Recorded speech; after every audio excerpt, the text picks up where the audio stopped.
has doğrusu birinci gedek onu Türkmenistan'ın atladan artisti Hanurdu Berdiyev Novat'taki oyun koymak meselesini şular ýaly çemeleşme bilen özgerden aldy.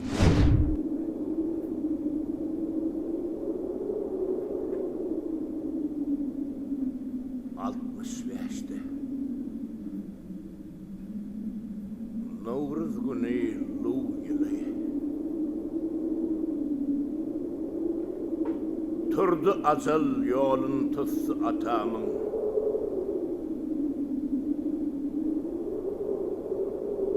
Bu dünýäň işi beýlemiş belli. Ömrüniň tanapyn kes atam.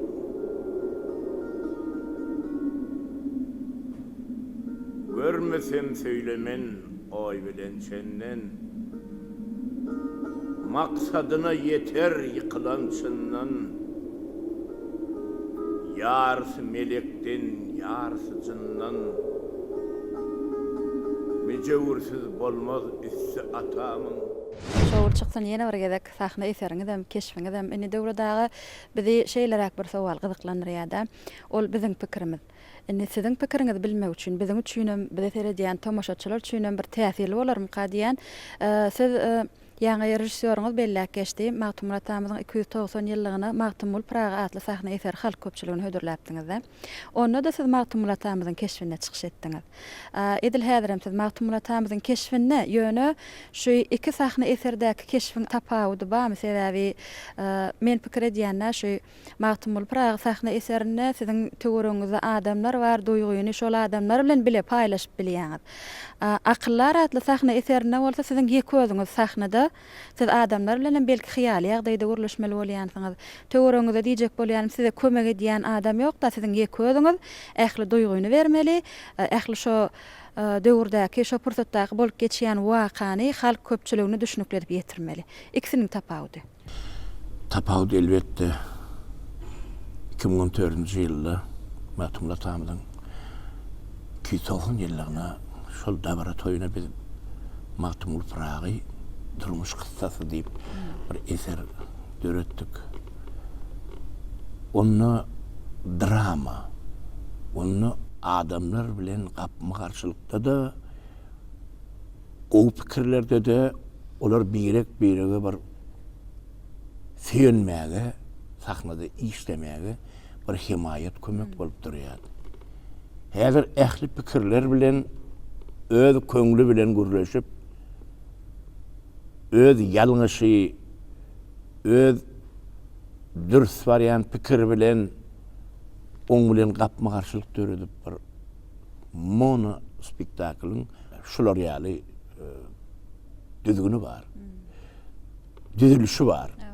O şular ýaly görnüşi bar. Şoň üçin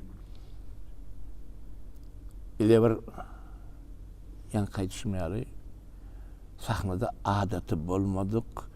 Çalışırımlı, ähli öz pikir ýüküni özüň ýeki alyp çykmaly, şonu halka ýetirmeli.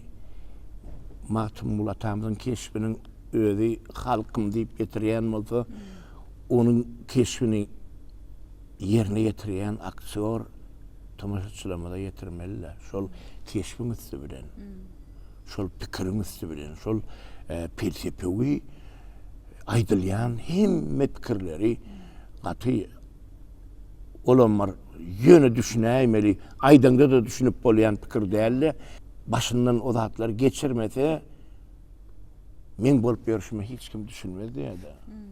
Öz köňli bilen, öz içki pikir bilen, hyýaly bilen hemem onuň elbetde bir gapma garşylygy döredýän şol pelek, keç pelek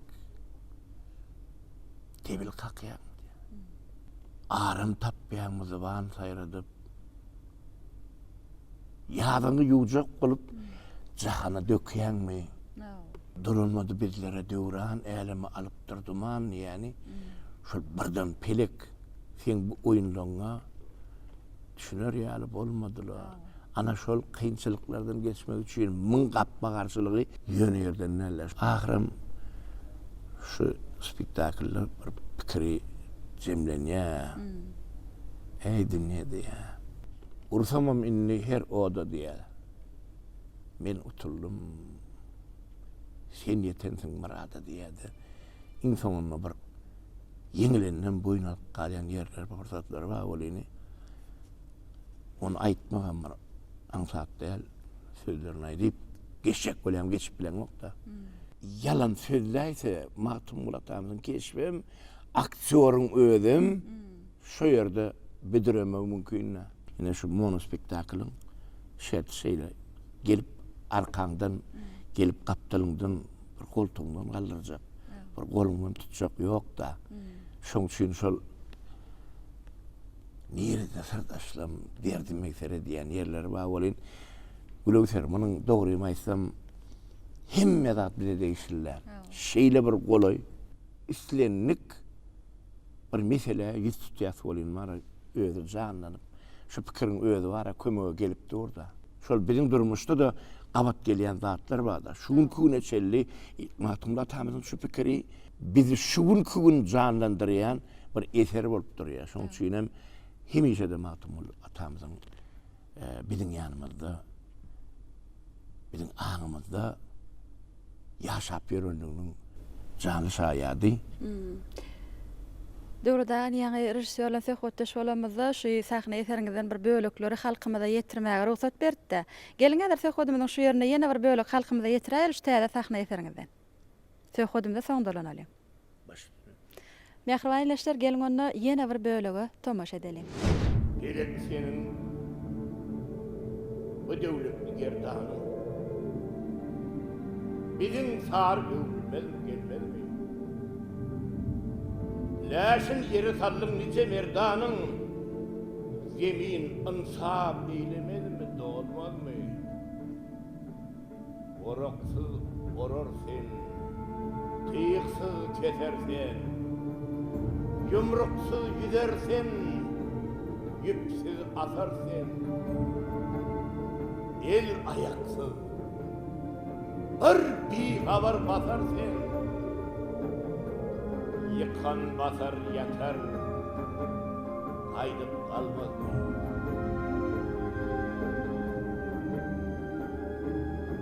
Geçik uğurt dostluğunu mengdari düşün, Kızıl gamdan kırmızı olupdur deyişin.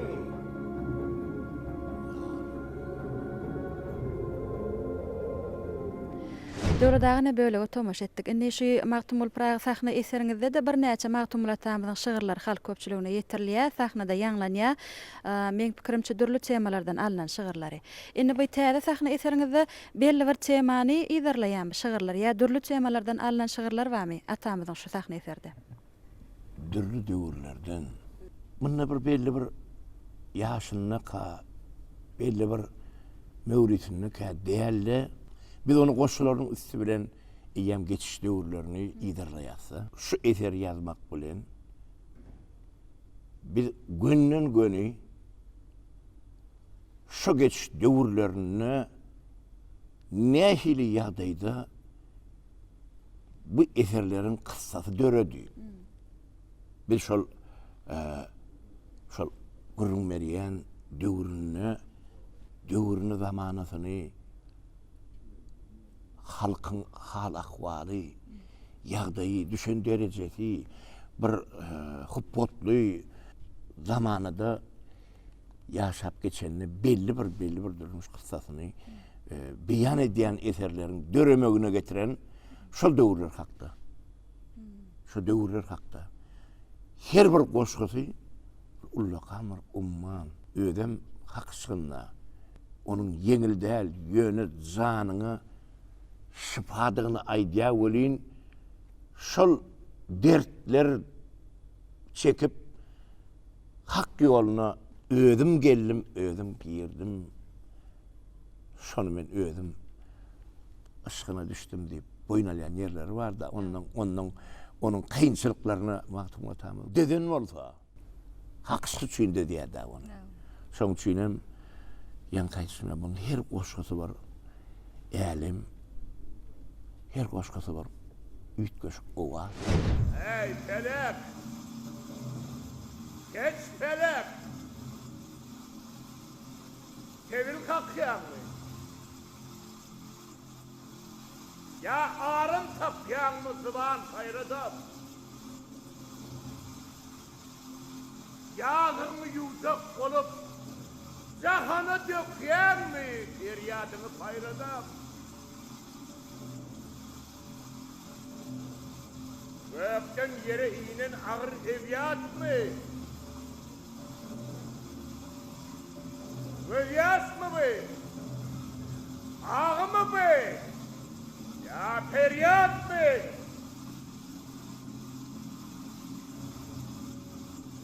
Nalus mu be? Namus mu be? Nala mı? Ya yaradan! Nemedi be? Nemedi! Yerde dehmi çeken yine Hanır'ı verdiği filan devlet hanına emet değerli ışıkta oturuyan oğlulamaz. Saatte oturuyan oğlulamaz. Ondan sonra ütköşük bir teatin bir bedeg veriyen ışık bedeglemez var. Yine şolonam kömögü katı güçlü, katı bir himayetli. Dine şolar penakar. Ondan sonra onha bu sahnamadan kaptalınaki hizmet eden gıydlamada oğlulamaz var. Bu onha şu ovadan sakma bedegini bir her düşürenine, yarım düşürenine bir zat bolup dur. Doğal düşürenine bir zat bolup dur. O zatlarını bir sakınlamızın bir doğal yağdayda bir surata düşüremezdi. Yine şonda görürsünüz onun ovadanlığını, özelliğini öňünden o zatlar satmaly. Bizim bir azıcık olsa başladık diyen bir de bir habarımızı bermek üçin şu çaparmada şu täze yollayat. Halk köpçülüğüne de bir mahtumulu sanatçılar, mahtumulu edebiyatçılar, mahtumulu tarihçiler, mahtumulunu süyyen, mahtumulunun ışığına düşerler. Mahtumula aşık bolan bir muştoklanmadan görür, baka verir deyip mene katı yaşım etti. Elbette, döwreda siziň her bir ýetirýän halka, ýetirýän sahna eserleriňizem, onna ýerine ýetirýän keşifleriňizem halk tarapyndan hemişe gyzgyn gollanylýar. Hemişe bir şowhunly, şatlykly el çarpmalar bilen garşylanylýar. Bu keşifiňizem, bu sahna eseriňizem halk köpçüligi tarapyndan bir söýüljek sahna eser boljagyny, halk köpçüligi tarapyndan bir gollanıljak keşif boljagyny tüýsürekden ananýas, hemde size üstünlük arzu edýär, şowra çykmagyny ýene bir ýola arzu edýär. Şugun täsirli gurrunlar berdiňiz. Ýene de mahtumlar tamyz hakynda söhbet etdik. Gyzykly hem täsirli boldy diýip pikir edýän halk köpçüligine de şeýle bolandyr. Biz sizi ýene bir ýola ýurdumyzda toýlanýan medeniýet sunugat işgärleriniň hem de mahtumul Pragynyň şagyryat güni bilen tüýsürekden gutlaýas. Elmadama sahnada sunugat üstünliklerini arzu edýäs. Mundan beýlägen bir gahrman arkadamyzyň saýasynda, arkadaly gahrman serdarymyzyň saýasynda döredilýän mümkinçiliklerden peýdalanyp ýene de bir näçe täze keşifler bilen halk köpçüligini begendirip durmagy tüýsürekden arzu edýäs. Gutly bolsun bayramlaryňyz. Sağ olun. Şu döwrümizin zamanamyzyň, şu sunugatymyzyň hakkı wandary, gahrman arkadamyzyň, arkadaly gahrman serdarymyzyň janlar sağ bolsun, ömürleri uzak bolsun. Çekýän her bir zähmetleri hemişe rowaşlyklary beslensin. Goşa toýumyza, şanly dabaramyza bizim sowgadymyz tüýs orny tapar diýip pikir edýär. Medeniýet we sunugat işgärlerini kärdeşlemeli, bayramçylyk bilen tüýsüregden gutlaýan hemişe üstünlükler hemraňyz bolsun.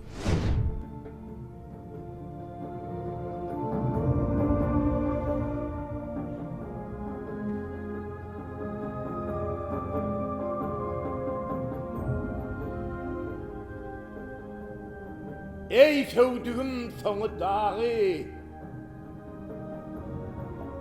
Sığındım keremine, kemerine senin. Dallı gözlük geldim bugün karşına. Senin gayrı fenakarım yok benim. Gurbatım yok, bütünlüğü böğtere. Nirde sırdaşlam, derdim egfere, algırım arslanım Çoğdurhan dirdi. Göklüň pelwanı adatim kanı. Hanı Mehmet Safa, hanı Abdullah. Dardı dolu yoluktu baran. Bir yurdu bilen eyledi veyran. Bir senin yar iğinle hayran. Ne yavuz hüküm bey, ne yavuz ferman.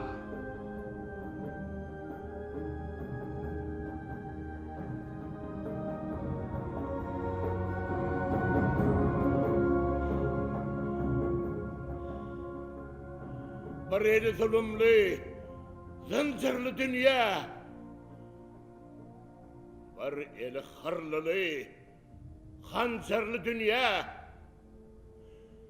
Giyeceğini kanı çersen, kanmaz sen.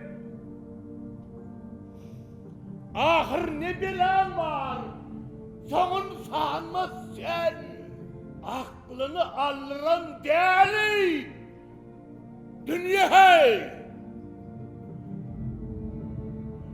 Yarlardan ayırdın merdi ilinden, deryanı kurttun dağ ilinden, tırnağı demirden pan dünya hey. Adam oğlu barmak olsa ilinden, manna deyip ağladın mal dünya hey.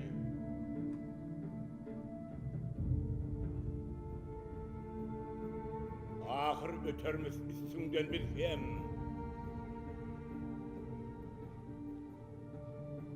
uğurıp kalır sen. Uğurıp kalır sen. Ine mehriban ýerleşler şugun biz teatr we döwratly gepleşigimiz Alparslan Adynnak Milli Drama Teatrynda mehmançylykda bolup bu ýerde täze sahnalaşdyrylan akyllar atly sahna eser hakynda gyzykly hem täsirli gurrunlar etdik. Täze sahna eserden bölekler size hödürledik.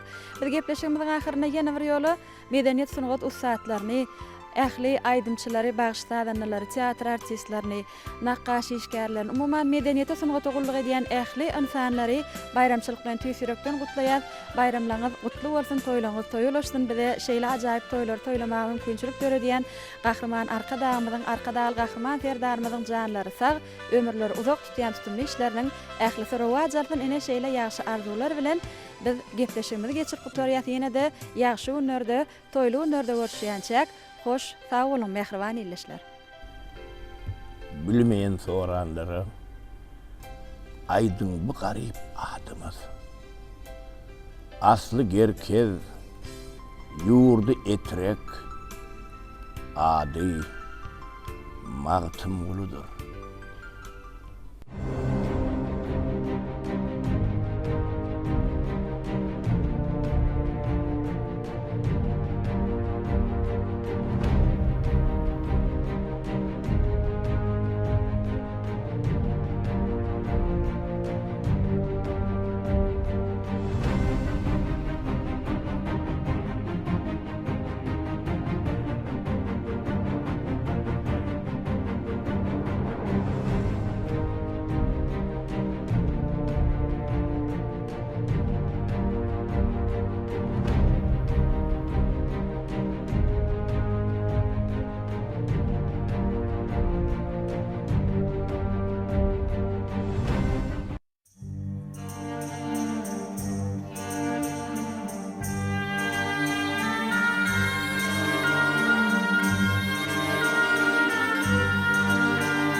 Hormatly adamlar, sizi Pähim Paýgozumanyň Magtym uly Praga ýylynda Arkadaş şäherindäki medeniýet gepdeliginiň dowamynda geçirilýän şäherler bilen taşdyrýar. 2024-nji ýylyň 20-nji iýunyny sagat 10:00 Arkadaş şäheriniň Aman Gulmamedow adyndaky Döwlet Drama Teatrynda medeniýet gepdeliginiň açylyş dabarasy, medeniýet we sunugat ustatlarynyň bayramçylyk konserti.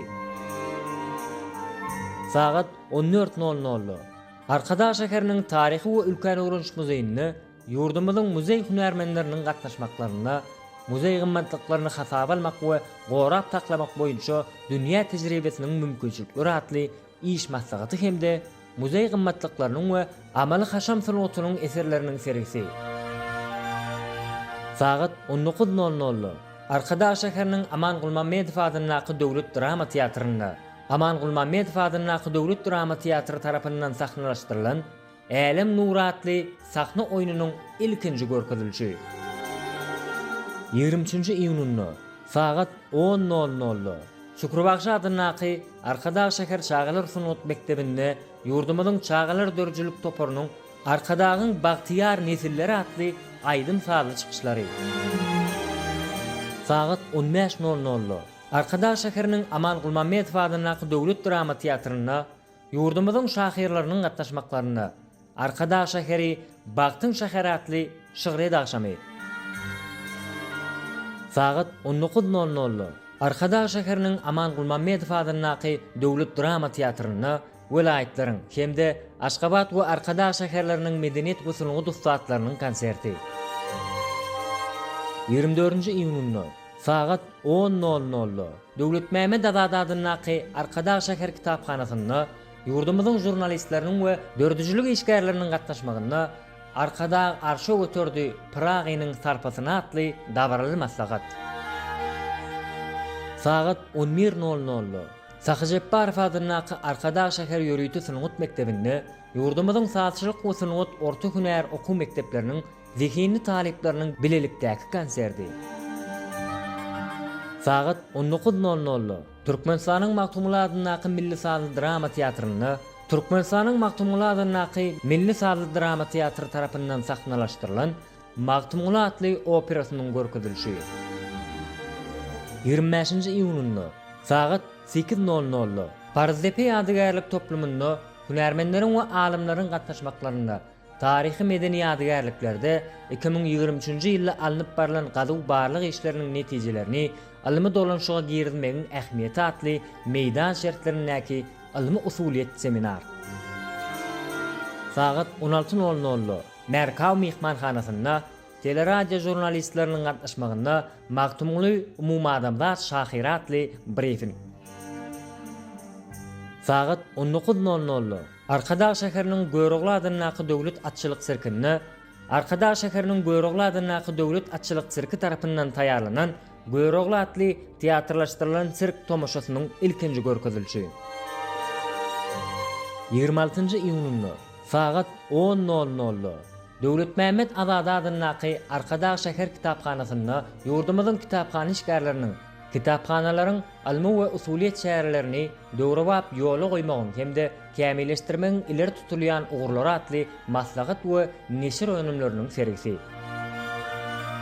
Saat 10:00 Türkmenistanyň Maktumly adynyň Milli Sazly Drama Teatrynda medeniýet hepdeligine gatnaşçylaryň döredijlik bilen meşgullanýan ýaşlaryň arasynda aglan edilen Pähim Paýhosum many Maktumly Praga atly bäsleşigiň ýeňjilerini syýlamak dabarasy.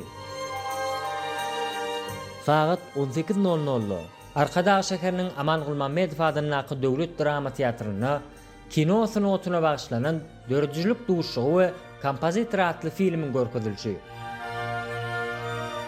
27-nji iýuny saat 8:00 Medeniýet hepdeligine gatnaşçylaryň Maktumly Pragynyň şygyret güni münasibetli gül goýmak dabarasy. Saat 11:00 Arkadaş şäheriniň Aman Gulmammedow adynyň Döwlet Drama Teatrynda medeniýet hepdeliginiň ýapylyş dabarasy, medeniýet we sunugy işgärleriniň hemde Maktumly Pragynyň şygyret güni münasibetli bayramçylyk konserti. Saat 19:30 Maktumly Praga medeni seýliýek toplumyndaky Maktumly Pragynyň ýadygärliginiň öňündäki meýdançada Maktumly Pragynyň şygyret güni münasibetli döredijlik akşamy. Hormatly adamlar, toýlar toýlaşsyn. Bayramyňyz gutly bolsun.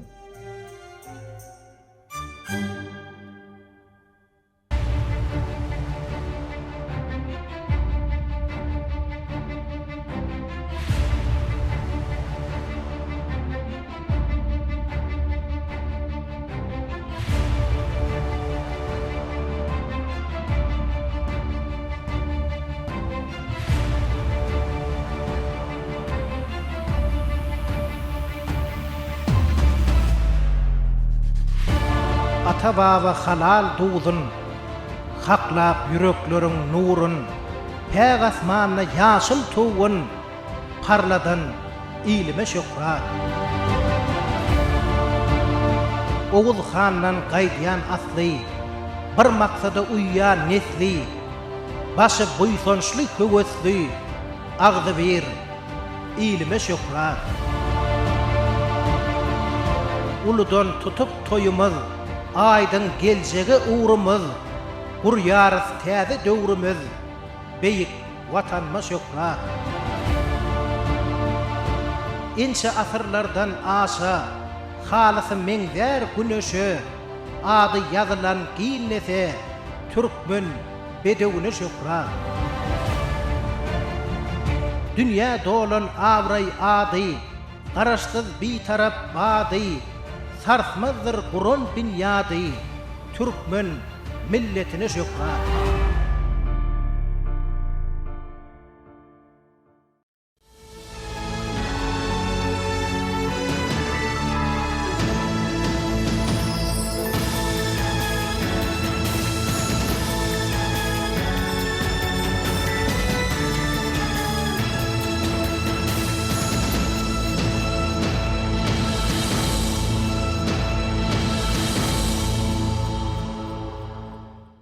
Salam aleykum mehriban telegörüjüler, bagtyar watandaşlarym, Altyn Asr Türkmenistan teleýaýlamy gepleşikleriniň bayramçylyk sany bilen öz işini dowam edýär.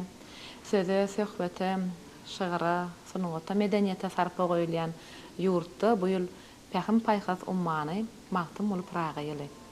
Edil watandaşlar, Magtymly Pragaýynyň doglan gününiň 300 ýyldygy münasibetli şu ýylyň başyndan bäri geçirilýän bayramçylyk çäreleriň ähmiýeti has artýar. Insan üçin, adam üçin iň gymmatly zadyň kitapdygy hakyny bize gepleşiklerimizden geçen sanlaryna da belläpdik. Insan kalbynyň öçmejek nuru diýen kitaby sowga döden gahrman arka dağymyz bu kitapda Magtymly Pragaýynyň döredijligine şeýle baka berýär. Magtymlynyň şygyrlarynyň döwürler dolanyp heňamlar öwrülse-de gymmatyny ýitirmän eýsem gadrynyň artmagy onnaky öwüt ünnöwleriň kalbyňa merhem bolup siňýänligindedir. Göwnüňi ganatlandyrýanlygynadyr. Adamlary heýjana getirmegindedir diýip belliýär. Arka dağly gahrman serdarymyz bolsa, ýaşlar watanyň dayanjydyr atly kitabyny Magtymly biziň geçmişimiz, geljegimiz we şu günümizdir diýär. Magtymly çok garaşdym, ajab eýýäm gelmedi diýip, ajab eýýämiň berkarar döwletiň bolmagyny arzulan şahyr. Emma bugünkü döwürde şahyrlarymyz Türkmenistanyň gahrmany Gözel Şahylyba çok garaşan ajab eýýäm gelenler diýip şahyryň arzulan zamanatyny wasp edýär. Edil telegörçüler gepleşigimiziň şuňky bayramçylyk sanyny kitap we onuň gymmaty gadry hakyna gahrman arkadağymyzyň tagallasy bilen Pähim Paýhas ummany Magtymly Praga ýylyna çapdan çykan kitaplaryň terbiýeçilik ähmiýeti dogrusyny giňişleýän söhbet eder. Hutşonyň üçin biz gepleşigimiziň şuňky sanyny Türkmenistanyň Döwlet Medeniýet Merkeziniň Döwlet Kitapxanasyna ýörüýte akyllar şahyryň döredijligine bagyşlanan burçda taýýarlamaklygy makul bildik. Edil watandaşlar bizi ýurdumyzda her ýylyň iýun aýynyň soňky 10 günlüginde bellenilýän medeniýet we sanawat işgärleriniň şeýleki Magtymly Pragaýynyň şygyryýet güni bilen ähli halkymyzy, dörejilik dünýäsiniň wekillerini, gahrman arka dağymyzy, arka dağly gahrman serdarymyzy tüý sürekden mähirli gutlaýar. Edil telegörçüler bayramçylyk sanymyzda gepleşigimizde biziň mehmanymyz Türkmenistanyň halk ýazgysy, Magtymly adamnaky halkara bayragynyň eýesi, Türkmenistanyň gahrmany Gözel Şahylyba. Gözel Halifa biz bayramçylyk gepleşigimizde sizi hoş gördük. Hünär bayram bilen sizi gutlaýar. Öz aýdyşyňyz ýaly şygyryň, söhbetiň, aýdym sadyň bar ýerine ösüş bar, agdabirlik bar. Beýikler görýär diýen sözüňiz şu ýyly, şu döwre bagyşlanan ýaly sebäbi Magtymly Pragaýynyň beýikligini gahrman arkadağymyz akrar etdi. Arkadağly gahrman serdarymyzyň tagallasy bilen bugün onu bütün dünýä akrar edýär. Şonuň üçin Magtymlynyň şanyna dörýän bir näçe eserler şu ýyly şu kitapxananyň kitap tekçelerini galy berse de biziň her birimiziň kalbymyzy bedeýär. Şoň üçin kitap diýen bir düşünjäniň, kitap diýen bir gymmatlygyň ähmiýet hakynda ilkilen söhbetimize başlaýyn. Aknabat men üçin kitap Hemme zat bolly. Bagtan şol, wagtan şol, gymmatlygam şol, hormatam şol. Hemme zat bolly diýip aýdyp bilýänler men. Gözümi açyp görenim kitap boldy. Şeýle bir döwür istiyada adam. Şol döwür şahyryny da, şahanlaryny da. Şon ýaly magtymly Praga intisirýän döwre garaşýada. Şo döwrüň barlygyna saýasyna ýaşanym men üçin ulzat boldy. Onsoňam magtymly Praga gahrman arkadamyň milli liderimiň hormat goýmagy ol akyllan nişan bolup durýardy. Akyllar ummanyny boýlamadyk adam ol magtymla sersala bilmeýärdi. Magtymlyny okumadyk. Magtymla ilka bolmadyk türkmen megerem ýok bolsa gerek. Magtymlyň öz seterlerine de bar, kitap okan gullar manydan doktor diýip. Akyllar şahyryň özem kitaba teşne bolupdyr, alyma bilme teşne bolupdyr. Ne bugün küwünde bolsa kitap okamaga bolan höwesi gahrman arkadamyz ören bir beýde gallardy. Ne şu kitapxana gelen wagtyňyz näçe duýgular başdan geçirýäňiz Gydyl Halypa? Şeýere gelemde men kitabyň goltugyna düşýän kan. Ana. Kitap ol manini, mazmuni, dünýäň ähli hedilliklerini, hödüýürni çeçen närsede. Men kiçikligimden kitaba ünsverdim de. Magtymly bir dünýede. Ol ummanna. Gahrman arkadamyz ýyla döwletgeleri bolsa atly kitabyna ýa-da türkmen medeniýeti atly kitaby bar. Şol bir wagtyň özüne de insan kalbynyň öçmejek nury atly kitabyny tutuşlugyna magtymlynyň hut öz döredijligine bagyşlan eseri. Bir näçe kitaplaryň awtory bolan Gahrman arkadamyz akyllar şahyry Ayratin Ähmet bermek bilen şu ýyl tutuşlugyny arkadamyzyň öz şygyry Pähim Paýhas ummany Magtymly Praga diýip atlandyrylan şygyryndan ilham alan ady bar ýylymyzyň. Indi şu ýyla taýýarlykly gelmek, toýa sowgatly gelmek ol ata-babalarymyzdan dowam edip gelýän ýörelgedir diýip öz ýadan kyssaňyzda belleýäňizde. Şahsiýetiň, edebiýatyň Magtymly Pragaýynyň külli türkmeniň şanyny toýuna sowgatsyz gelmek bolsa asla mümkin näl.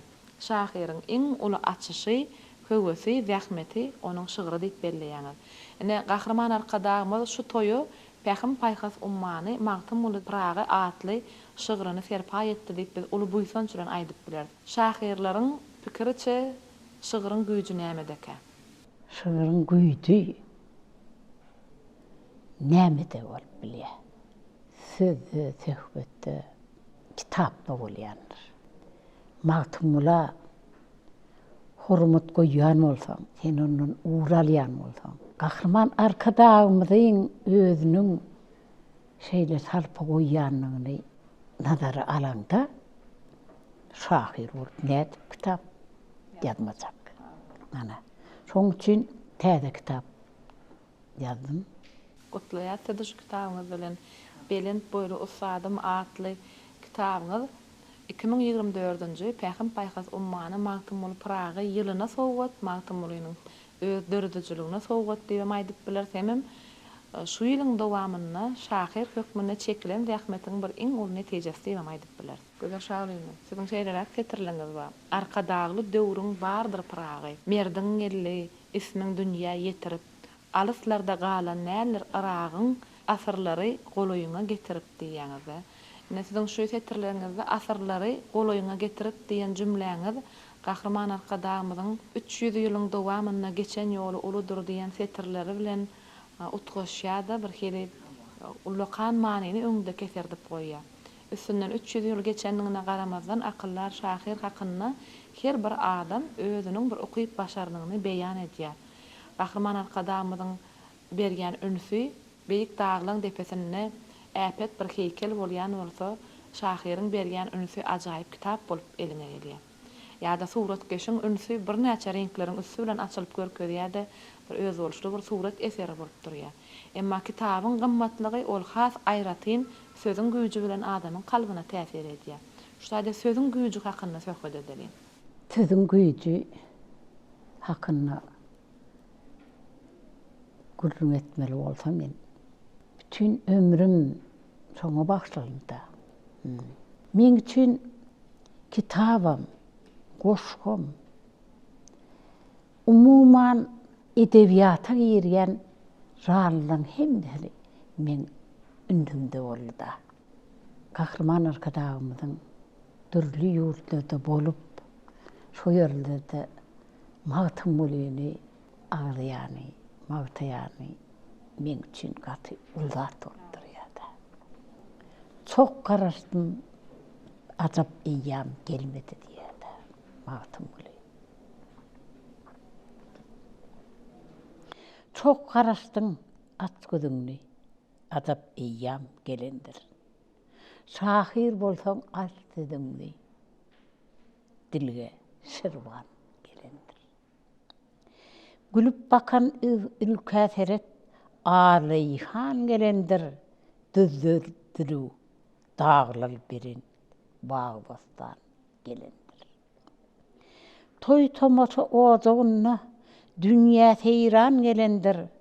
Kuş kumrular kucağınna kösk eyvan gelendir. Asal ballı bağlar eren, akarga can gelendir. İl başına devlet veren bir mehriban gelendir. Arka dağlı zaman olup, şöhrata san gelendir. Bir üt götüp devran olup, ödü bir yan gelendir. Kär senedi bakılıkta, şıgrı doğam gelendir. Dur pırağıyım yolu çıktı, ömrü ravan gelendir. Şu Magtymlyň ömrüniň serketdilligini ýyl bilen, aýlar bilen, günler bilen hasap bilinmeýänni kahraman arkadagymy düşündirdim kädiýän men. Özüm ýene bir bellemel zat. Adam şeýle durmuşda ýaşap ýörke, üstünden ýyl geçen arwalynyň näkeli ähmetiniň, näkeli bir melheminiň bardygyny aýdýarlar. Edil şolar ýaly üstünden 300 ýyl geçenligine garamazdan Magtymlynyň her bir setriniň melhemdigi, her bir setriniň ilhamdygy, her bir setriniň jana dermanlygyny Kahraman arkadagymyz öz goşgusyna, öz eserlerine, arkadagly serdarymyz hem äni müňürlüklerden göz baş alýan medeniýet adly kitabyna da şol bir wagtyň özi ýaşlar watanyň dayanjy adly kitabyna da belläp geçýär. Diýjek bolýanym, milli medeniýetimiziň, sungatymyzyň ösmegine, özgörmegine, hususan şu ýyl akyllar şahyryň döredejiligi bilen bile güllemegini uly tagallalar edilýär. Alınıp barlayan işler özünün en gowy netijesini berýär.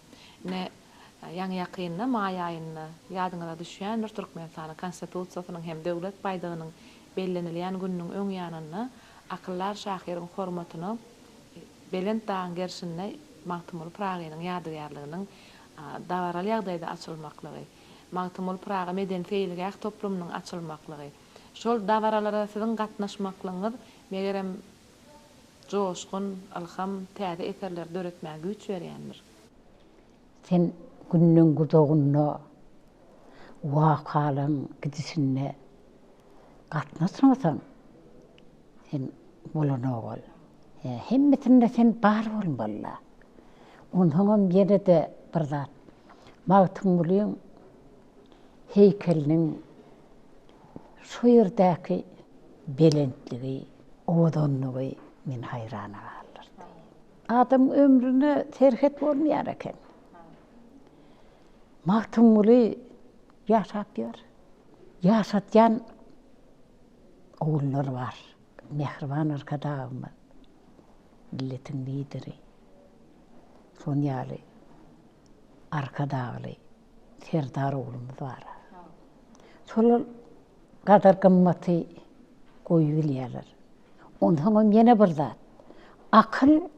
Akıl tanıyada. Dehini oriyada. Bidehini oriyada. Son yali arkadağımızın yüzünün her bir uğurdan utsattığını görküdüye de. Ondan mağtumur yali dehini oğlum barada ten binyan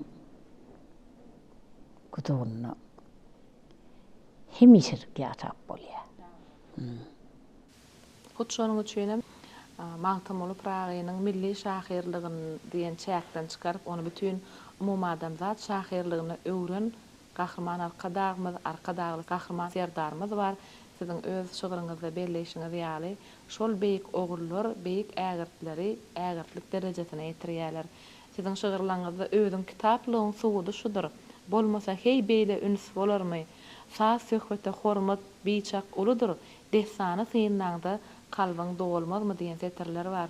Şu setirleri okanyňda hakykatdanam magtumula seredip şu döwri ardy eden şahyr hakynda kitap ýazangan duýmanyň alýan. Siziň şu ýyl belent boýly usady matly çap bolup halkymyza ýeten täze kitabyňyz bar. Şu kitabyň çykmagy bilen sizi gutlaýar. Döwri köp bolsun. Ine döwrümüziň ýazyjy şahyrlarynyň öz döredejiliğine bagyşlanan şeýle kitaplaryň çykmagym hem şahyryň gadyr gymmatyny belende galdyrýar, hem söz sanatynyň gadyr gymmatyny, hem kitabyň ähmiýetini açyp görkezýär diýip aýdyp biler. İň esasat gahrman arkadağımızın Magtumulyň kitabyny goşularyny şeýle odan görnükli edip çykarmagyna. Ana. Ondan şu ýerde Pehem Paýsat ummany Magtumuly Pragy boşlutan barlar şu ýerde. Tözdün, tökbetden başlykmayan adam şahyra ünsber bilmeýär. Men döwrandanam, esretdi eýamdanam. Şeýle gaty göwnüm hoş bolup ýaşaýanna. Hoşlugum saňa da hoşum berýär. Şöýerde men täze ýazan okuýandan bir nokat bereýin. Gidälemi garşy alır giňişik. Çykar Pragynyň ahyn arman. Utuver, gonu ber, şollar hiňillik. Al şahyryň munna gelip bilmän. Magtumuly dünýäni aýlada gelip birde. Gelmedim bahaly ýurtdy diýdi. Ol şahyryň häsiýeti bolýar. Dünýäni görüp gelýär. Aýlanysy gelýär. Dağından düdünden geçedi gelýär. Gahrman arkadağymyzyň arkadagly gahrman Serdar oğlumyzyň ýurtlary aýlananda özüm aýlanýar ýaly bolýar. Begenýän soňy ben. Şon ýaly şu ýerde çeýler tetir bar. Üpek güreklisin kalgın ganatda. Bu baýlygy, bu barlygy döretdiň. Halkyň ýaşap otyr bilýän rahatda. Watanyny dünýä tarap ýöretdiň. Ýokarsyň meniň berýän bahamdan. Bideýin deren uly älem ýalyň. Ýynyň dünýän nowta güllü bahardan başyrat däl, gudrat bilen baglyň. Gudrat bilen bagly bolmadyk. Ýurdy şeýle derede ýetirilmedi. Şoň üçin men özümiň ýatan döwrandanam, ündenim, güllerimdenim, rady bolýan. Magtumulyň ýadygärliginiň atyr dawasana gatnasynda sonra. Magtumula gahrman arkadagymyň, arkadagy gahrman Serdarymyň hormat goýýany gaty begendir ya. Tebäbi şahyryň sözüne, töhbetine diňe salmagy. Şonu yerine getirmek. Hawa. Şahyr hiç hatan mamla däl söz aýtmaz. Men üçin şol öýde şonun gymmatlat ýok. Ana. Şon ýaly hormaty, gymmaty şahyra goýranna sen taýrýanam eken. Kän döwletlerden adamlar geldi. Şoň özi dünýäň özüne magtym bolýan gymmatynyň ýaýranmagy şol. Şu ýerde ýene bir zat bellemeli Halipa. Şu täze açylan magtym bolup Praga medeniyet elgäk toplumyna bir gadam basan pursatyň dünýä edebiýatynyň wekilleriniň heykelleri dikilen. Şolaň hemmesiniň depesine beýikde magtym bolup Pragaýynyň bolmaklygy ol magtym bolup Pragaýynyň döredejliginiň hem şygyrlarynyň many mazmunynyň hem öz agramynyň hem beýikden görkezýän hakykat. Şu dünýä döwletleriniň şahyrlarynyň edebiýatyny okanyňdan öz magtymlygymyzy okasak hem edebiýaty okan ýaly diýen ýaly bir ulakan many bar diýip aýdyp biler. Men Gahrman Arkadamyň şeýle heykel dikeltmekligi başlanyjy bugün magtymlygynyň şanyna tutulýan toýuň dabaratyny artdyrdy. Ine şoň özi biziň ýurdumyzda garaşdyrlyk ýyllar içinde medeniýetimiziň, sunatymyzyň, edebiýatymyzyň näme derejede beýge galanlygyny görkezýär. Ine şol beýiklik kitap bolup şu kitaphananyň tekçelerini jemlenýär. Hut şonuň üçin şu Türkmenistanyň döwlet medeniýet merkeziniň döwlet kitaphanasynda saklanýan edebiýatymyza, medeniýetimizde, sunatymyza degişli kitaplar hakynda gurrun berjek kitapxanaçylara söz nowatyny bereliň gözel şaglygy şu ýerde. Soňra söhbetimizi ýene söz bilen dowam etdirer.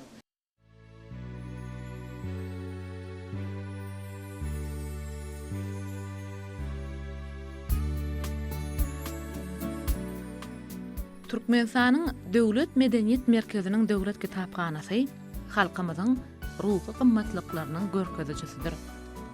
Türkmenistan beýik ýüpek ýolunyň ýüregi adly kitabyna Gahrman Arkadamyz şeýle belleýär. Kitap ilmiň mewesi, medeniýetiň gülüdir. Kitaplar köp neşir edilse, ilim hem güller, medeniýet hem.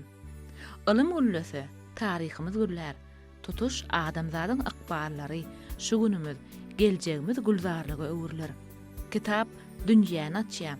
Aslynda dünýä kitaby öwrülmek üçin ýaşaýar. Kitaplar asyrlaryň taryhyny, durmuşyny, ruhuny özüne siňdirýänligi bilen şöhratlanýar. Çünki kitap döwrüň wasitçysy, paýhas ummany.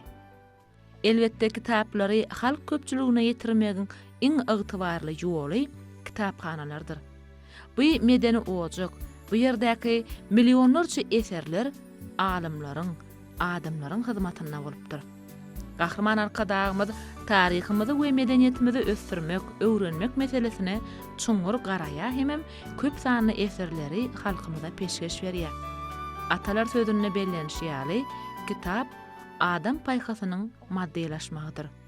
Gahrman Arkadamyzyň şeýle hem hormatly prezidentimiz Arkadagly Gahrman Serdarymyzyň eserleri halkymyz we dünýä jemgyýetçiligi tarapyndan gyzgyn garşylanýar.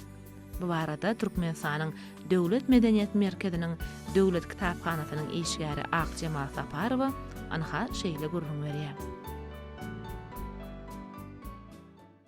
Hormatly ildeşler, ýurdumyz gün-günden batlyk adamlar bilen öňe barýar. Ýurdumyzyň şol batlyk adamlaryna goşunt goşmak kitapxana işgärleriniň hem esasy borjy bolup durýar. Kitaphanamyza gelen okuyjylara hyzmat etmek bilen bilelikde kitaplary wagyz nesihat etmek, olaryň many mazmunyny giň okuyjylar köpçüligine düşündirmek biziň esasy borjymyz bolup durýar. Medeniýet sungat işgärlerine ýokary derejede baha goýulyp şeýle ajaýyp kitaphanalarda işlemäni dolu mümkinçilikler döreden Gahrman Arkadamyzyň alyp barýan işlerini wagyz etmek, giň halk köpçüligine düşündirmek, bize okumana gelen okuyjylara olaryň isleglerini kanagatlandyrmak bilen olaryň ellerine şol kitaplary, gazet jurnallary çaltlyk bilen alyp bermek biziň esasy borjymyz bolup durýar. kitaphananyň içinde alınıp barlayan işlere özümizin münasip goşandymyz goşmak bilen bilelikde ýurdumyzda alınıp barlayan işlere goşant bolur diýen maksat bilen ähli uğurlar boýunça kitaphanamyzda gollanmalar, bibliografik görkezjiler taýýarlanýar. Şol görkezjilerimiziň giň okuyjylar köpçüligi üçin niýetlenenligi bizi diýsen buýsandyrýar. Biz hem öz gelegimizde kitaphanamyzdaky alınıp barlayan işlere, sergilere, söhbetdeşlikleri, ondan sonra da alınıp barlayan dabarly çärelere gatnaşmak bilen ýurdumyzyň kuwatyna kuwat goşak ýaşlara ılım terbiye bermekde uly işleri alıp barýar. Ýurdumyzda alınıp barlayan medeniýet sunugaty degişli işleriň ýokary derejedegi bizi diýsen buýsandyrýar. Geçmiş taryhymyza sarpa goýmak bilen gadymy edebiýatymyzyň nusgawy eserleriniň häzirki günlerde ýokary derejede giň halk köpçüligine ýetirilýänligi diýsen buýsandyrjydyr. Magtym ul Pragy Telgäk toplamynyň açylyp giň halk köpçüligine berilmegen bu zatlaryň öýdem edebiýaty sunugaty medeniýete goýulýan ýokary derejedäki baha bolup durýar. Telgäkiniň açylmagy bilen şo taýdaky dünýä edebiýatynyň ägirtleriniň heykelleriniň goýulmagan türkmeniň dünýädäki iň gowy zatlara baha goýan halkdygyndan habar berýär. Ýurdumyzda alınıp barlayan işleriň ählisini medeniýet ulgamynyň öz goşandy bardyr. Medeniýet halkyň kalbydyr diýen gahrman arkadamyň ýörülgesi esasyna medeniýete sunugaty ýokary derejede baha goýulýar.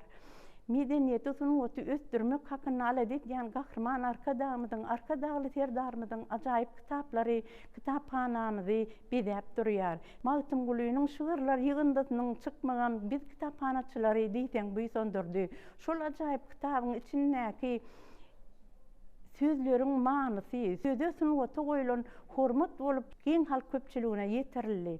Bu zatlaryň özü ýene-de kitaby goýulýan, kitaphanalara goýulýan ýokary derejedäki many mazmunly işleriň biri bolup durýar. Magtym ul Pragynyň ajaýyp şygyrlarynyň giň halk köpçüligine şeýdip ýetirilmegi türkmen halkynyň edim gylymynyň edip desturunyň ýokary dereje galdyrylýanlygyny aňladýar. Magtym ul Pragy geçmişe nazar salyp geljek hakyna alad eden akyldarlaryň biridir. Magtym ul Pragynyň ajaýyp goşgularynyň, aýdymlarynyň häzirki günlerde halkyň ýüreginde ýaşaýanlygy diýsen buýsandyrjydyr. Türkmen halky söz sunugatyna aýdym saza ýokary derejede baha goýan halk. Medeniýet sunugat hakda alad edýän gahrman arkadamyň, arkadaly serdarmyň janlar sag ömürleri uzak bolsun. Il ýurt bähwitli alyp barýan işleri bundan beýlegem rowaçlyklara beslensin. Ilimiz awadan, ýurdumyz parahat bolsun. Medeniýet sunugat işgärleri we Magtym ul Pragynyň şygyryet güni bilen gahrman arkadamyzy, arkadaly serdarmyzy, türkmen halkymyzy tüýs ýüregimizden gutlaýar. Kitap içi täsir maglumatlardan dolu bolan bilim hazynasydyr. Parasatly halkymyz ony akyl paýhasyň jemlenen mirasga saplapdyrlar. Gahrman arkadagymyzyň belleşi ýaly kitap hemişe adamzadyň ruhy gymmatlyklaryny özüne jemleýän baýlyk, durmuşyň aýnasy, taryhyň beýany, geljegi ýol görkezji hasaplanypdyr. Durmuşy uly ummana meňzedýärler eger şeýle bolsa, ýyllar onuň biri-birini ýygy-ýygydan täzeläp duran joşgunly tolkunlarydyr. Umman tolkunlar bilen, ömür ýyllar bilen, tebigat pasarlar bilen, jemgyýet bolsa nesiller bilen hemişe täzelenişde. Kitap adamzadyň ruhy hem durmuş tejribeleriniň saklanýan gorudyr. Ýazyw gymmatlyklarynyň genji hazynasydyr. Kitap okulyan ýerde jemgyýet ösmek bilen, kämilleşmek bilen bolýar. Kitaby köp okuyan jemgyýet dünýä nusgalyk medeniýeti döredip bilýär. Biz bu wagtda milli liderimiz gahrman arkadamyzyň döreden eserlerini we olaryň many mazmunyny buýsan sürenýär. Biziň ýurdumyzda kitapgon jemgyýeti döretmekde gahrman arkadamyzyň hemde hormatly prezidentimiz arkadagly serdarmyzyň tagallalary diýsen uludur. Biziň gurrunmyzy Türkmenistanyň Döwlet Medeniýet Merkeziniň Döwlet Kitapxanasynyň 1-nji derejeli kitapxanaçysy Gülewser Nuriýewa anha şeýle dowam edýär. Pekim paykas ummany Mahtumul Prağı ýylymyzyň her bir güni, her bir ajaýyp pursaty, uly bir taryh wakalara, toýdur bayramlara, şanly senelere beslenip dowam edýär. Elbetde Türkmen halkynyň milli lideri Gahrman Arkadağymyzyň başlangyjy bilen hormatly prezidentimiz Arkadagy Gahrman Serdarymyzyň öňüň örjülükli beýik teatratlar netijesinde ýurdumyz ähli, ugurlar, ulgamlar, budoklar boýunça ösüşiň täze belentliklerine tarap öňe barýar. Çünki biziň Türkmenistan döwletimizde milli mirasymyza, medeni mirasymyza, taryhymyza, gadymdan gelýän däp desturlarymyza, edim gylymlarymyza, urp adatlarymyza, beýik şahsiýetlerimize uly sarpa goýulýar. Elbetde medeniýet ulgamynyň bir şahasy bolan kitapxana ulgamy hem şuň kögünne ösýär, özgerýär, bedewady bilen öňe barýar. Çünki biziň Türkmenistan döwletimizde ilm bilim ösýär, ilm bilim kämilleşýär. Ine şu nukdaý nazardanam ýurdumyzda, vilayatlarymyzda, etraplarymyzda dünýä ülgülerine gabat gelýän ajaýyp döwrewap kitapxanalar hereket etýär. Ina şu kitapxanalaryň biri hem Arkadağ şäherindäki Döwlet Mehmet Adadynyň adyny göterýän kitapxana şuň kögünne bir kitapxanalaryň hasda bir üstüne ýetirmekde, kitapxana ulgamynyň ösmegine bir esas bolup durýar. Elbetde kitapxanalar diýende hemmämiz bilýär, alamajagy, bilemajagy, biziň bir milli mirasymyzyň, medeni mirasymyzyň saklanýan ýeri kitapxanalar. Çünki biz haýsy bir zada talgylansak da elmidama kitapdan okaýarys, kitapdan bilýäris. Ine şu nukdaý nazardan hem ýurdumyzyň bir ähli ýerine şular ýaly döwrewap kitapxanalaryň hereket etmegi. Türkmen halkynyň milli lideri Gahrman Arkadağymyzyň, Arkadagy Gahrman Serdarymyzyň tagallasy bilen ýaş nesillerimiziň ilmli, bilimli, giň dünýä garaýşly, kämil ýaşlar bolup ýetişmekleri üçin şular ýaly kitapxanalaryň ähmiýetiniň hasda bir uludygyny belläp geçesim gelýär. Elbetde naşy biziň Türkmenistanyň döwlet medeniýet merkeziniň döwlet kitapxanasyna elektron ulgamy hereket etýär. Elbetde elektron ulgamy munyň özi 76 tane kitapxanany özüniň toruna birikdirýär. Elbetde bu hem bolsa ýurdumyzdaky, vilayatlarymyzdaky ähli kitapxanalar bilen şu elektron ulgamy boýunça birek bilen bir özümizde geçýän bir çäreler bolýar, dawaralar bolýar, kitapxana synlary bolýar. Türkmen halkynyň milli lideri Gahrman Arkadağymyzyň hem jowhar paýgasyndan, döwlet galamyndan syzylyp çykan ajaýyp kitaplary şuň kögünne ýurdumyzyň bir ähli kitapxanalarynyň bir üstüne ýetirýär. Elbetde şu Türkmen halkynyň milli lideri Gahrman Arkadağymyzyň eserleri dünýäniň dürli dillerine neşir edilip dünýä halky söýüp okaýar. Bize şular ýaly ajaýyp mümkinçilikleri döredip berýän, şular ýaly ajaýyp binalarda zähmet çekmäge, işlemäne, döretmäne ähli mümkinçilikleri döredip berýän, Türkmen halkyny Türkmeniň bir döwletlilik ýoly bilen anamly öňe alyp barýan Türkmen halkynyň milli lideri Gahrman Arkadağymyza, Arkadagy Gahrman Serdarymyza köp sag bolsun aýdýaryn, janlarynyň sag bolmagyny, ömürleriniň uzak bolmagyny, alyp barýan döwlet ähmiýetli işleriniň elmidama rowaşlyklara beslenmegini tüýs ýüregimden arzu edýärin. Ähli Türkmen halkymyzy, Türkmen halkynyň milli lideri Gahrman Arkadağymyzy, Arkadagy Gahrman Serdarymyzy medeniýet gösüne diýişgärleriniň güni we Mahtumul Pragynyň şygyryet güni münasibetli tüýs ýüregimden gutlaýaryn.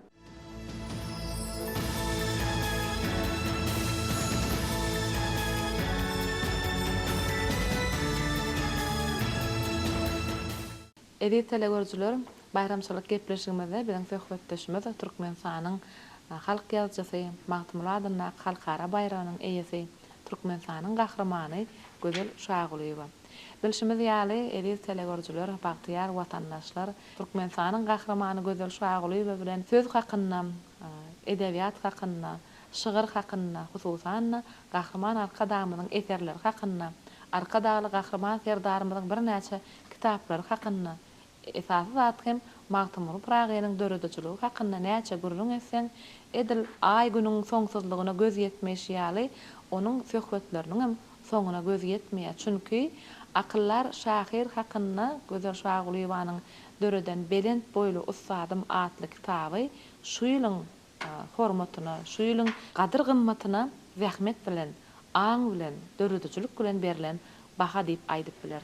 Şoň üçin hem Gözel Şagulyewanyň bilşimiz ýaly Pekim paýkas ummany Mahtumul Pragy ýylyna şu ýyl akyllar şahyryň özü hakynda ýa-da öz döredejiligine näçe goşup gosaň berden gaýdýar. Söhbetimiz ýene siziň şygyrylaryňyz bilen dowam edelim. Bir sözüň ornuny söýleýi bilmeýän adam diýen beýle imtihan bolar diýär. Mahtumul münkürlük, yapıklık yamana yakıyın. Yağsının göğününe duman olur mu? Kesfikar verilse Huday tarapın güzörünü ödümü urman olur mu? Biri adı aşık, birisi adı. Özün öňü isse kim düşer ýada? Ikbalyň yetirse mylaýym zada. Söýgüň bal serabyn uýman bolurmy? Adam ogly çeker gider agyrdan. Köprü kändir ötüp bilmez ahyrdan. Ýydarlap gelýändir aslyň aňyrdan. Sayrısı gosulda oğan bulurmy? Şol mınnakat urmanı var. Sayrı bolýa. Şoň üçin magtym bolýan her sözüne, her cümlesine gaty urmanı var. Şonu aňyp bilmegen, aly bilmegen, alyp bilmek üçinem ýitirik gerekde. Ötdürlük gerekde. Şonuň üçinem şoladakiniň hemmeti bir gahrman arkadagymyzda jemlenen diýip aýdyp biler. Sebäbi medeniýet olgamyna ýasyngatda, edebiýatda da bolsa tapawdy ýok. Gahrman arkadagymyzyň görelgesi biziň üçin ýörelge bolup durýar. Şäher gurmaklykdaky başlangyçlary ol bütün sebidi hayrana galdyran ajaýyp täsin sunugat arkadag şäheri, akylly şäher. Ne şol şäherde şu ýyl pähim paýhas ummany magtym boly Praga ýylyna medeniýet we sunugat işgärleriniň güni magtym boly Pragaňyň şygyryýet güni bir söz bilen aýdanymyzda medeniýet hepdeligi giňden dabaralanýar. Ne şu dabaralaryň çäklerine de bir näçe toýlar tutulýar. Ne şeýle toýlarda, şeýle dabaralarda elbetde joşup goşu okamak, döwrüň waspany, döwletimiziň waspany, arkadagy serdarymyzyň waspany etmek şäher üçin siz öz aýdyşyňyz ýaly borç bolup durýar. Ne şu hakynda söhbet edelim. Medeniýetiň sunugatyň toýuny belleýän ýurt men pikirimçe dünýä üzerinde azmy katýan. Arkadag şäheriniň gurulmagy şon ýaly odan bolup şeýle gözleri iýilip gelýän mehmanyň ünsün çekýänliginiň özüm aýr. Men ýadyma düşýär. Arkadagym, howanlarym, howastarym diýip oşgokdum. Arkadagymyzyň belin boýuny hem şon ýaly ýadynyň, dehininiň dünýä ýalygyny gözüň öňüne tutup aýtdym diýdi. Her bir taraplayın dehinli bolmak, her bir taraplayın ukuyuplu olmak, ol her kime başarılmaya. Gahrman arkadagymyzyň özü türkmeniň ykbal tündüren zat. Ştaýda akyllar şäher magtym bolynyň bir setri ýadyma düşdi. Göteriler ol ykbaly türkmeniň diýip. Şol magtym boly Praga hem megerem arkadagly zamanada türkmeniň ykbalynyň göteriljeğini öňünden görenlerdi. Göteriler ol ykbaly türkmeniň diýen setri ýazanlar diýen pikir seriňe dolýar.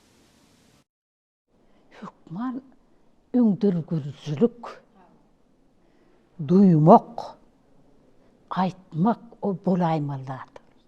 Wagtym bolyň islegarlylarynyň ählisini gahrman arkadagymyz ýerine ýetirdi.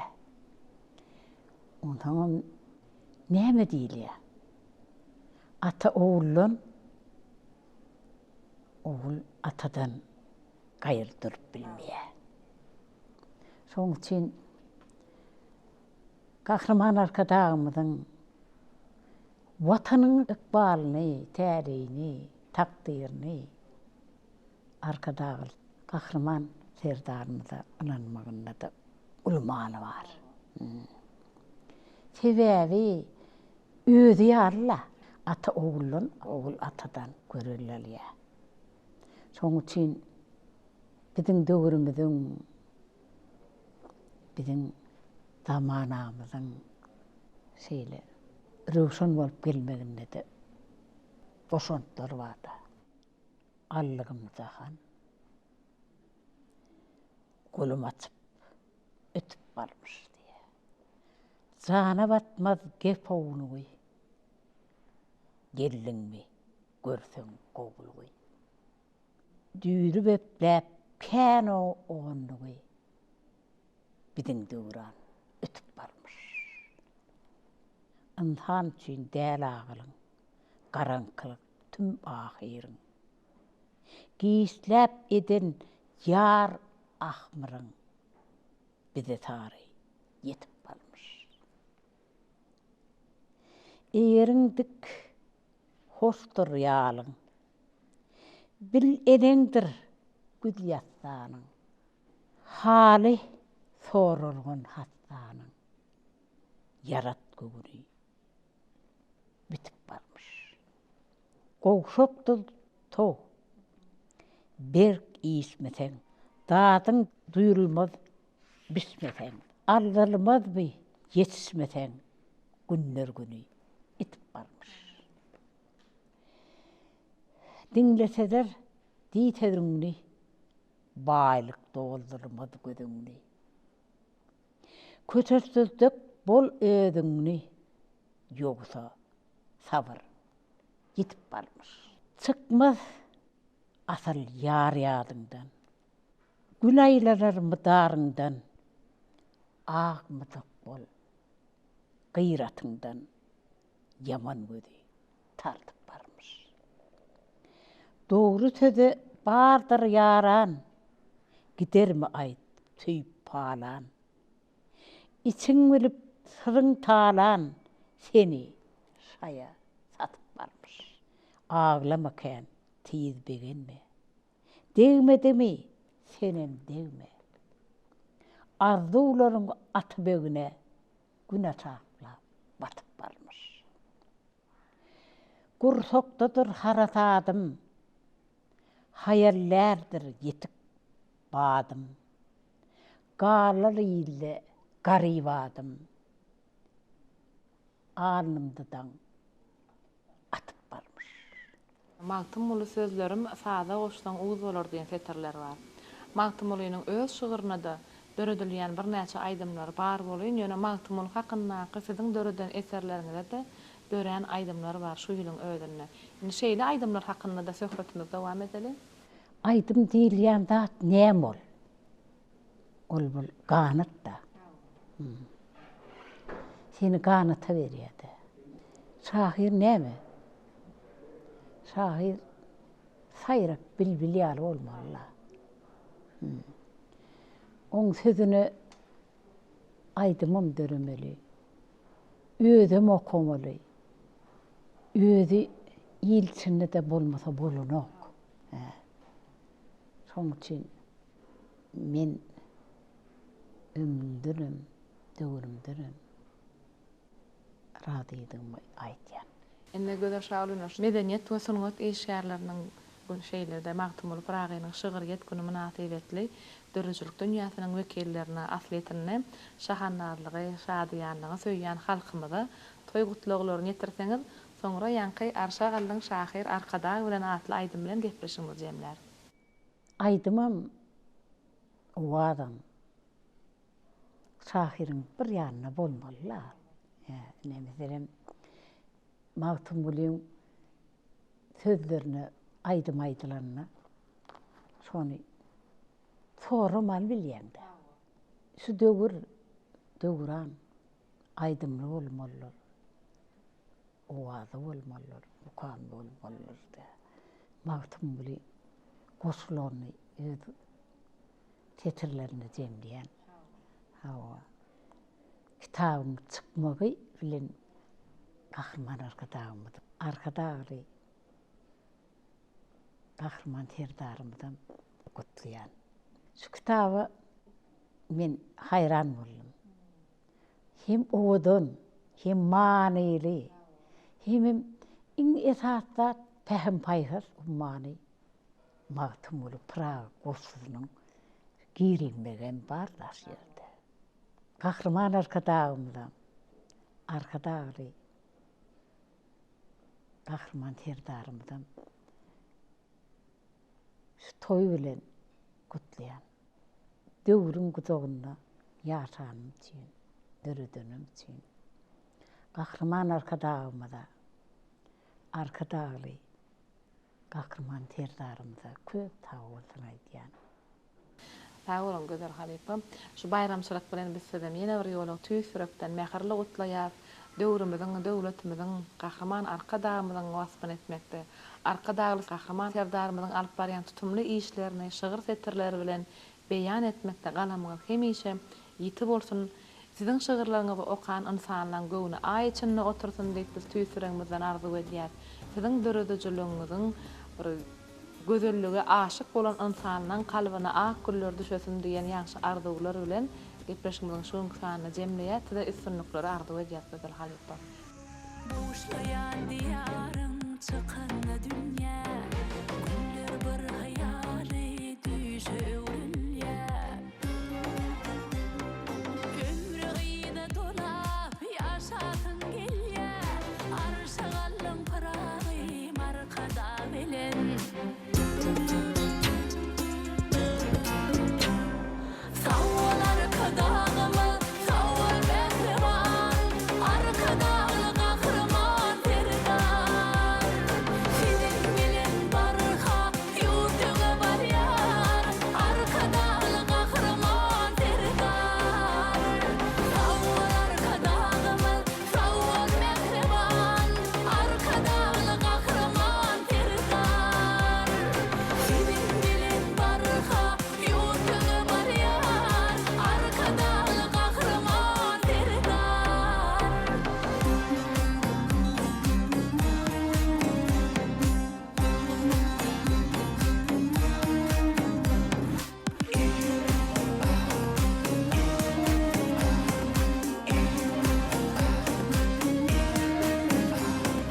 Anamın atına atlanıp barya Bedevünden odup atlanıp barya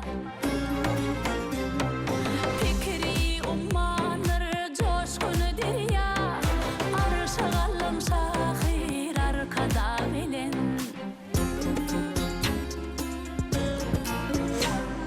savval arkadağımı savval behrevan arkadağlı kahraman terdan senin bilen barha yurtuna var yar arkadağlı kahraman terdan savval arkadağımı savval behrevan arkadağlı kahraman terdan senin bilen barha yurtuna var yar arkadağlı kahraman terdan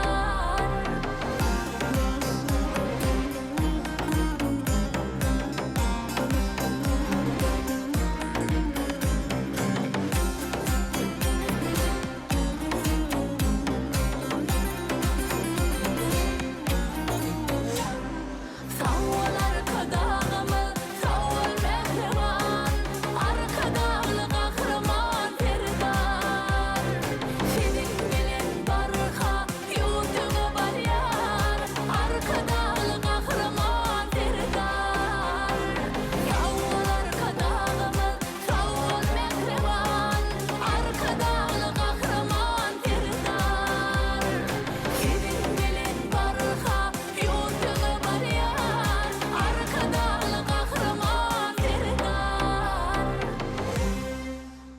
Mehriban telewürjüler, ediz watandaşlar, ynha görüşüňiz ýaly Türkmenistanyň medeniýet we sungat işgärleriniň şeýdeki Magtymyl Pragynyň şygyryýet güni münasibetli Türkmenistanyň Döwlet Medeniýet Merkeziniň Döwlet Kitapxanasyna Türkmenistanyň gahrmany Gözel Şagulyeva bilen kitabyň gammatlygy hakynda kitabın terbiýetçilik ähmiýeti hakynda, kitabın iň gowy sowgatdygy hakynda, şeýle hem kitaba berilýän aýratyn ünüt hakyndaky taýýarlan gepleşigimiziň bayramçylyk sanyny geçirip oturýar. Magtymly Pragynyň gymmatly mirasy, bir näçe many mazmunly kitaplary her bir öýde gymmatly hazyna hökmünde saklanýan bolsa, Türkmenistanyň döwlet medeniýet merkeziniň döwlet kitaphanasynda Gahrman Arkadağymyzyň magtymly hakyndaky eserleri ýa-da magtymlynyň hut öz eserleri Arkadağly Gahrman serdarymyzyň Zekin akabatyndan dören bir näçe eserleri bu kitaphananyň tekçelerini bezeýän okuýjylaryň isleg bildirýän kitaplardyr. Gahrman Arkadağymyzyň hut özüniň belleşi ýaly kitap insan üçin ruhy hazynadyr. Mehriban teleworçular, goý ruhy hazynaňyz hemişe dolup taşyp dursun.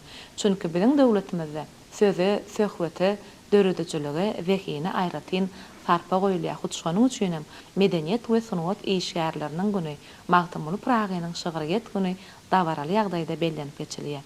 Bu bayram bilen dörejilik dünýäsining ähli wekillerini tüý sürekden mähirli gutlaýar. Türkmen medeniýetini, baý sanatyny dünýä derejesine dawaralandyrmakda giň şertleri hem mümkinçilikleri döreden Türkmen halkynyň milli lideri Gahrman Arkadağymyza, şeýle hem hormatly prezidentimiz Arkadağly serdarymyza tüý yüregimizden çykýan alkyşlarymyzy ýollaýar. Goý mertebeli başlar aman, ýyly awadan, Guron berkarar döwleti dowam bolsun.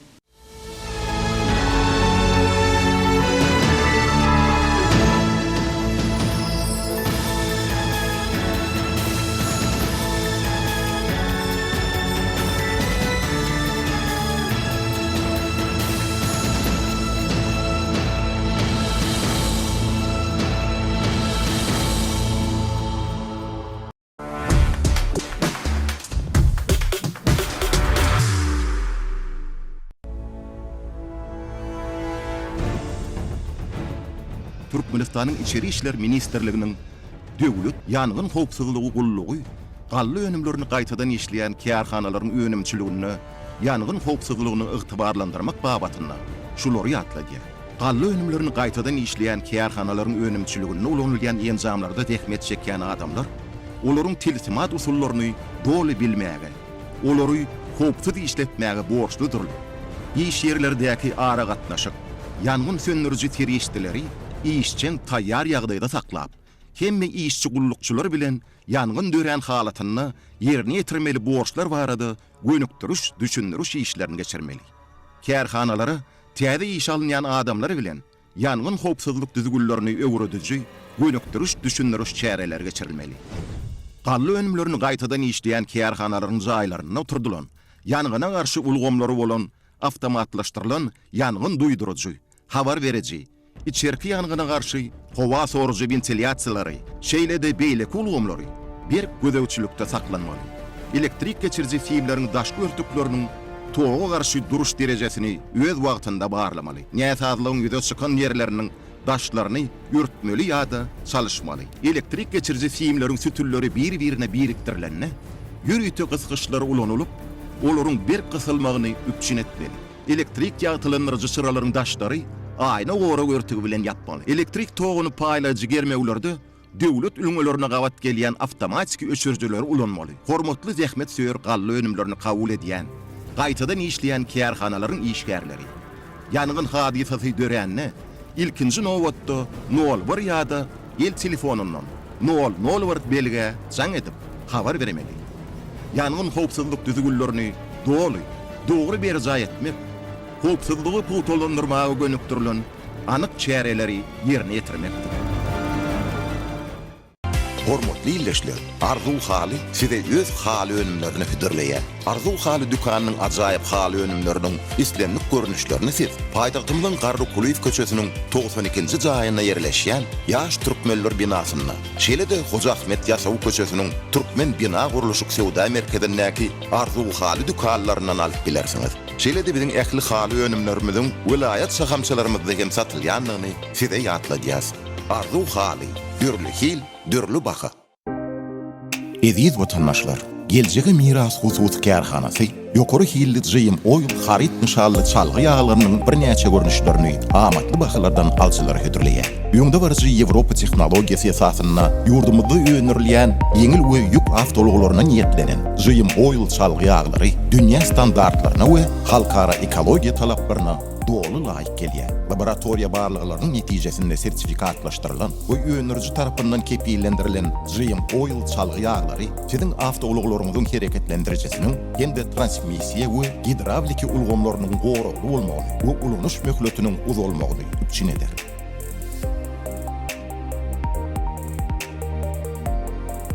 Çalgy ýaglary aljylaryň islegine görä 1, 3, 4, 5, 20 we 208 litrlik gaplarda hüdürlenýär. Geljege miras, geljege anam.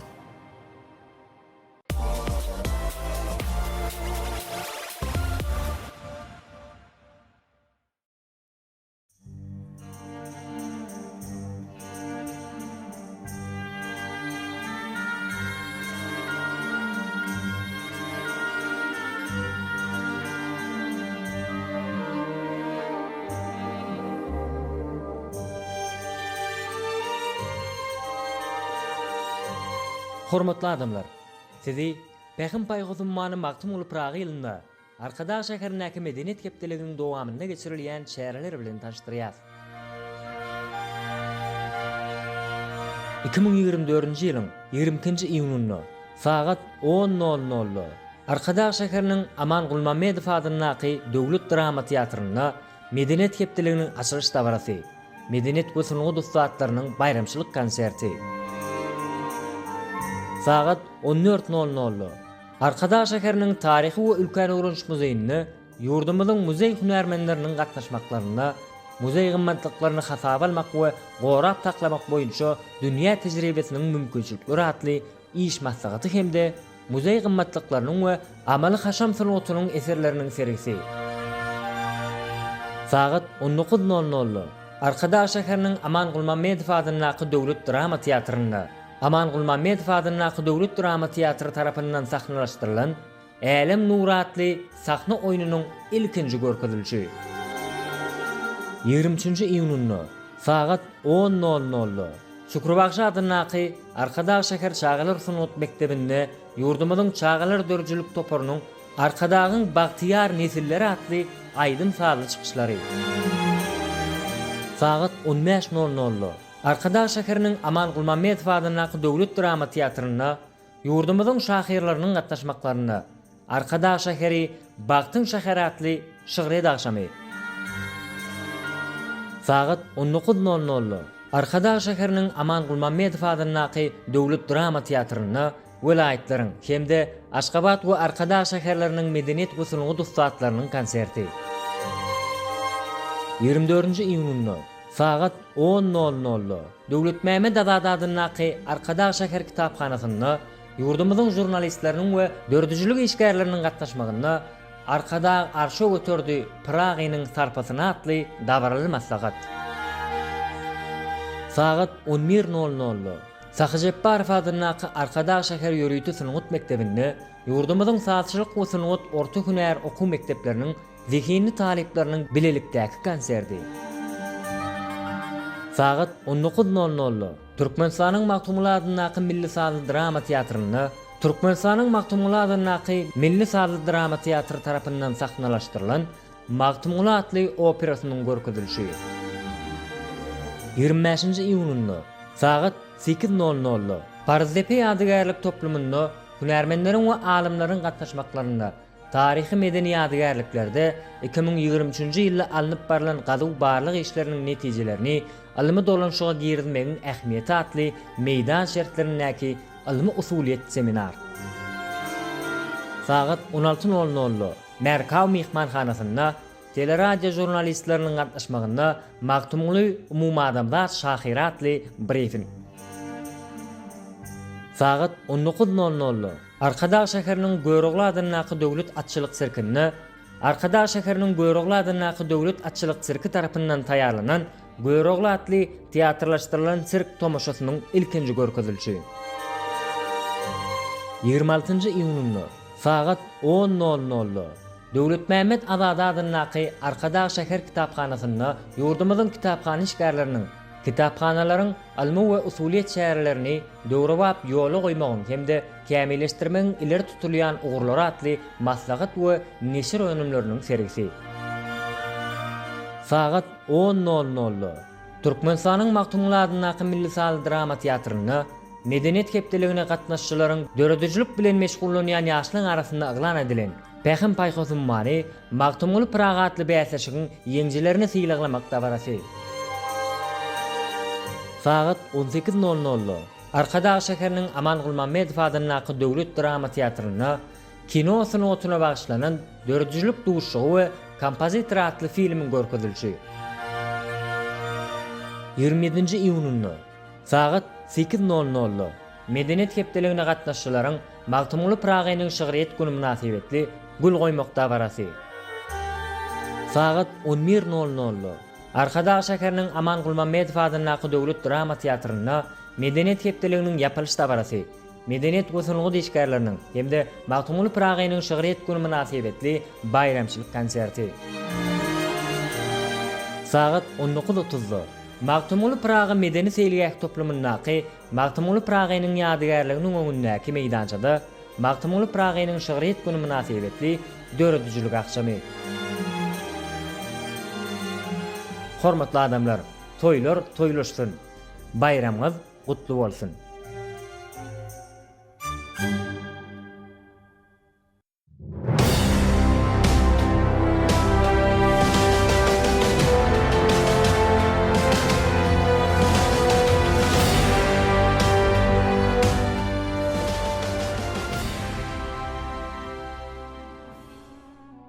Maktumly Pragaý türkmen halkynyň nusguwy edebiýatynyň, milli şöhretiniň altyn eýamynyň parlak ýyldyzydyr. Watançylyk we insanperwerlik ideýalarynyň hemde ahlak gymmatlyklarynyň beýik wasapçysydyr. Türkmenistanyň prezidenti Serdar Berdimuhammedow.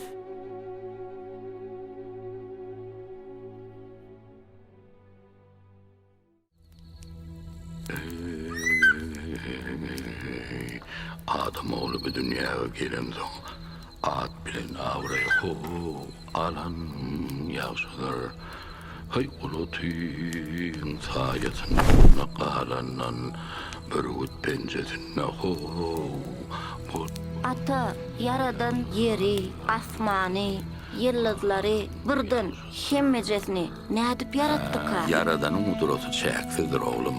Bol diýenne älim jahany yaradan Allah, asmany we yeri hak hikmeti bilen yaradypdyr.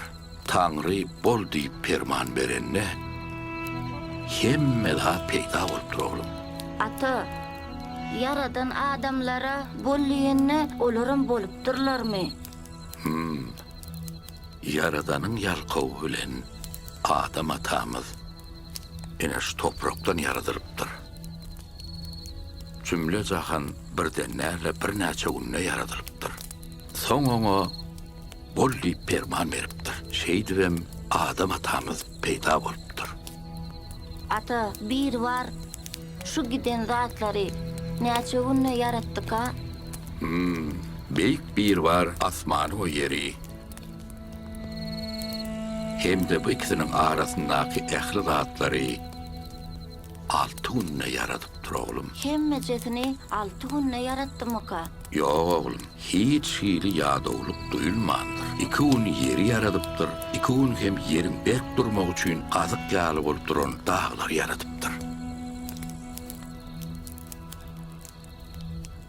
Onsoň iými düşünem nygmatlary yaradypdyr oğlum. Ata, näme üçin gije bolýar? Gije bolanna garanky bolýara. Hemişe günnüz bolanna okma ata. Gije bilen günnüz oğlum bir-biriniň ýüzünde özünüksiz hereketde bolýar. Olar bir-biri bilen gedekleşip durandyr. Beýik Taňry din almagymyz üçin ine şu gijeni yaratdy.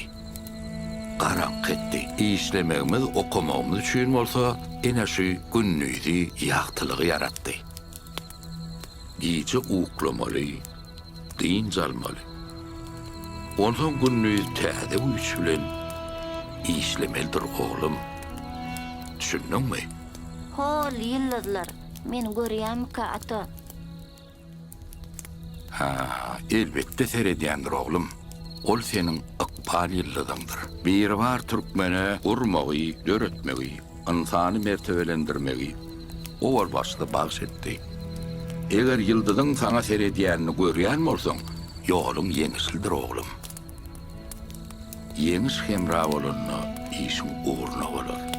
Ýeriň ýüzi Perwerdigäriň nuňry bilen ýagtylýandyr oglum. Beýik Taňry asmanyna ay nur. Günü bolsa ýagtylyk saçýan çyrag edip goýdy. Köşejigim uklak galypdyr.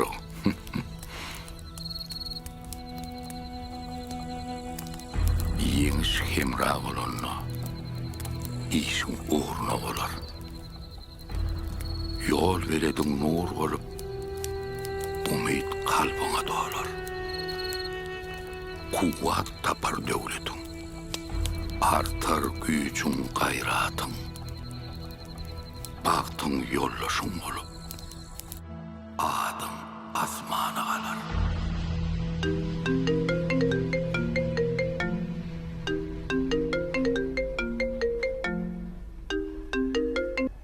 Alo. Al. Başladı mı? Goller. Ankara'nın en gözel we döwrüwap seýilgäk toplum bolan Türkmenistan seýilgäkine tarawurdy. Bu seýilgäkde türkmen edebiýatynyň görnükli nusxawy wekili Günnogorun beýik şahyry we akıllary Magtymul Pragynyň heýkeli oturdular. Ma'lum bolýar bu seýilgäk onuň şägini bina edilen Magtymul Pragynyň ýadygarlygy 2012-nji ýylda Gahrman Arkadamady Gurban Guly Berdimuhammedowyň Türkiýe Respublikasyna bolan resmi saparynyň barşyna dawraly açylypdy. İki dostlukly döwletiň liderleriniň gatnaşmagyna geçirilen dawra türkmen-türk gatnaşyklarynyň taryhyny möhüm waka bolup halklarymyzy baglanşdyrýan dostlugyň we doganlygyň mizemeldiginiň aýdyň nyşanyna gurly.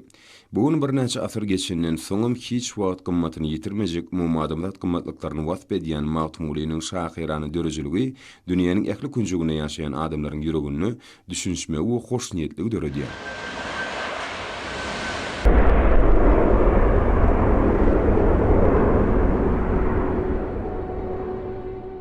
Türkmen halkynyň akyllar şahyry Magtymul Pragyň arzuwlan ençeme ýurdy bar. Gahrman Arkadamydyň öňden görjülükli başlangyşlary esasynda Pragyň arzuwlan ýurtlarynyň ençemesine akyllar şahyryň heýkeli oturdylýar. Magtymul Pragyň heýkelleriniň oň öz şöwrlaryna adyny agdan ýurtlaryna oturdylmagyna beýik many bar. Ol akyllar şahyryň adynyň dünýä ýayylýanlygynyň aýdyň nyşanydyr. Ol akyllar şahyryň arzuwlarynyň amala aşýanlygynyň aýdyň nyşanydyr. Ol üstünden 300 ýyl geçenligine garamazdan bütün adamzada ýaraşygyň, birleşigiň, saadlaşygyň beýik çağırşy bilen ýüzlenen türkmen şahyrynyň belent ruhunyň aýdyň nyşanydyr. Ol beýik işleri bilen älemde ikrar edilen türkmen halkynyň milli lideri, Gahrman Arkadamydyň edebi ruhy gymmatlyklanmady belende götürýän, Magtymul Pragyň keremli ruhuny hatyralaýan, arzuwlaryny amala aşyrýan, beýik insanlyk ýörelgesiniň şan şöhrata beslenýän aýdyň nyşanydyr.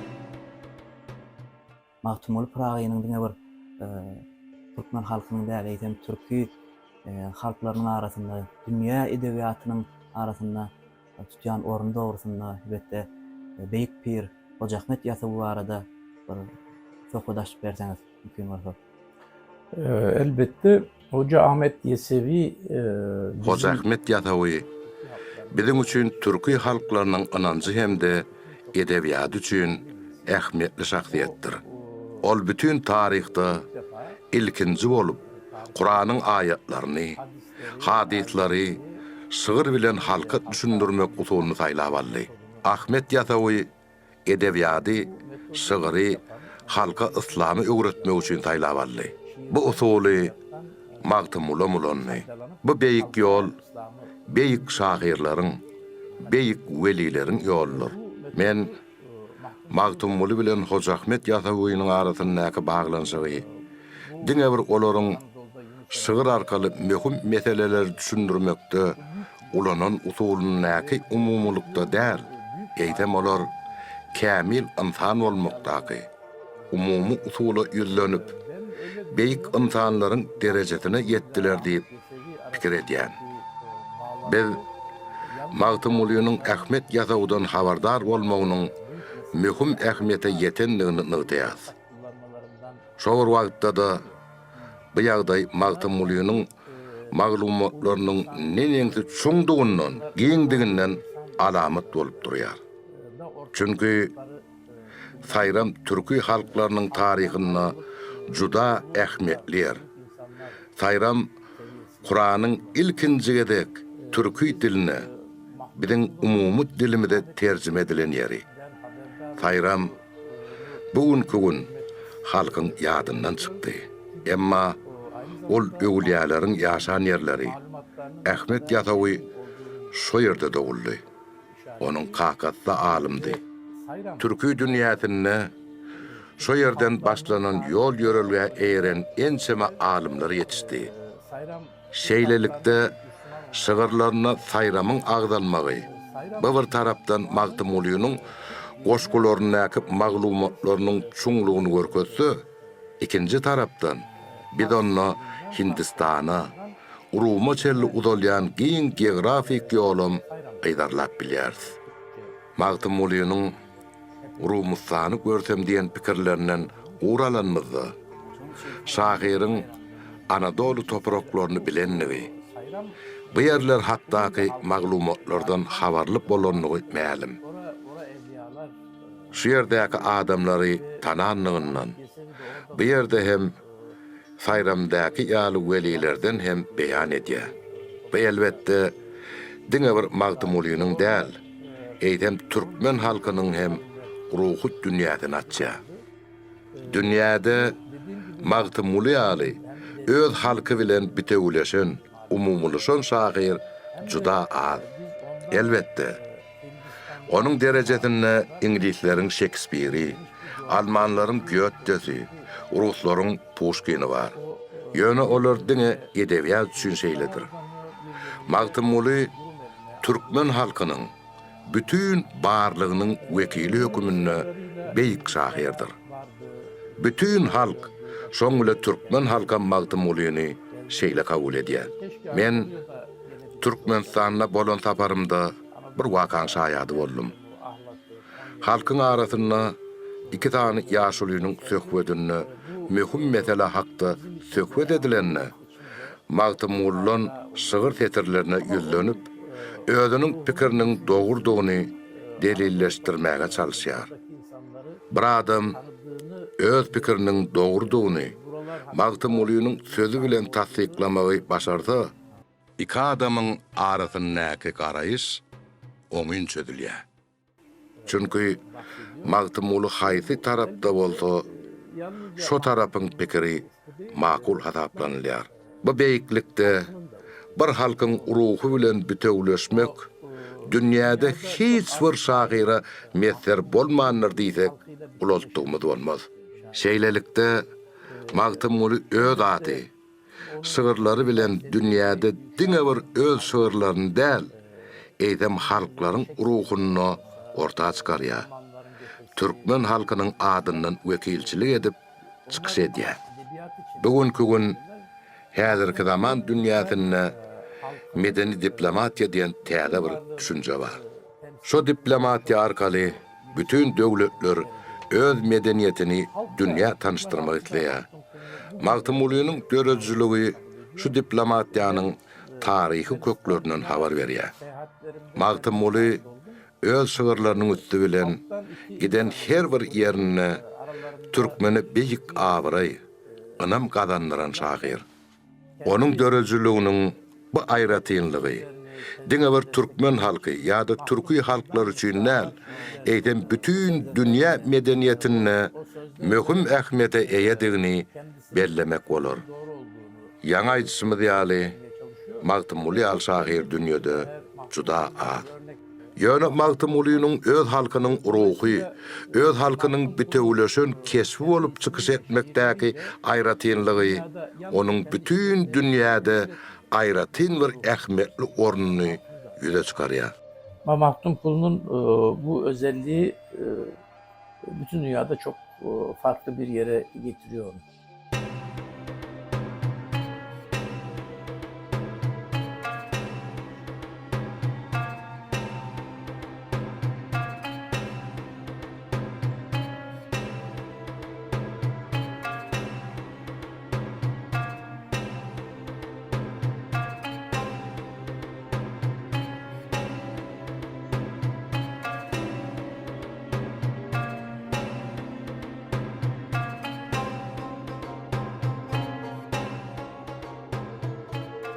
Günnogorun akyllary we nufgaw şahyry Magtymguly Pragynyň bir näçe tetirlerine, bir näçe şagyrlaryna Rumi hakyna sözler geçýär.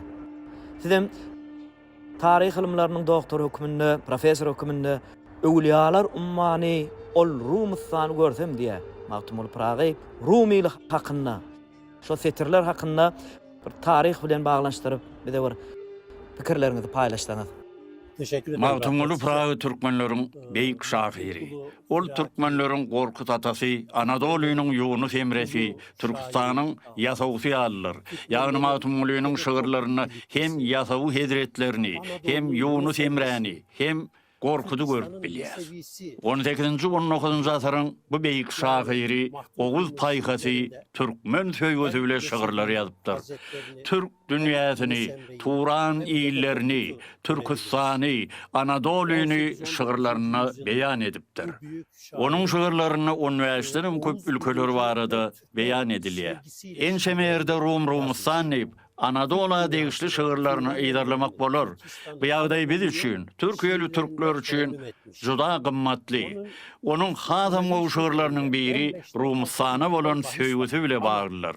Ol ine şeýle diýär. Yukarıda Hindistan'ı, arkada Türkistan'ı, evliyalar ummanı, o Rumistan'ı görsen.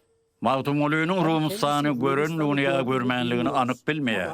Ýöne onuň kalonyna Rumustana bolan şeýle bir beýik duýgusynyň, söýgüsiniň bolanlygyny bolýan şygyrlar arkaly öwrenip bilýär. Magtymguly öz döwrüniň şahyr hökmünde türk dünýäsiniň, türkmenleriň ýaşaýan kynçylyklaryny bilýärdi. Taryhda olaryň nenenki beýik millet bolanlygyny bilýärdi. Magtymguly Pragy hem dini, hem milli nukdaý nazardan bu ýagdaýy şygyrlaryna ýaňlatdy. Ýagny onuň Rumustana bolan küýsegi aslynda şahyryň islama bolan söýgüsini görkezýär. Näme üçin ol Rumustany görsem diýenne öwliýalar ummany diýär. Öwliýalar ummany diýenne Anadolu'da Hacı Bektaş Weli, Yunus Emre, Mevlana Celaleddin Rumi, Saadettin Konevi ýaly ençeme beýik alimlary gözüňde tutýar. Olar islama hyzmat edipdir. Pragy hezretlerim bu ýagdaýy gowy bilipdir. Bizem bir türkmen hökmünde onuň şygyrlaryny gözümizde ýaşaýlap okaýar. Bir şygyrına ýellenmek isleýär.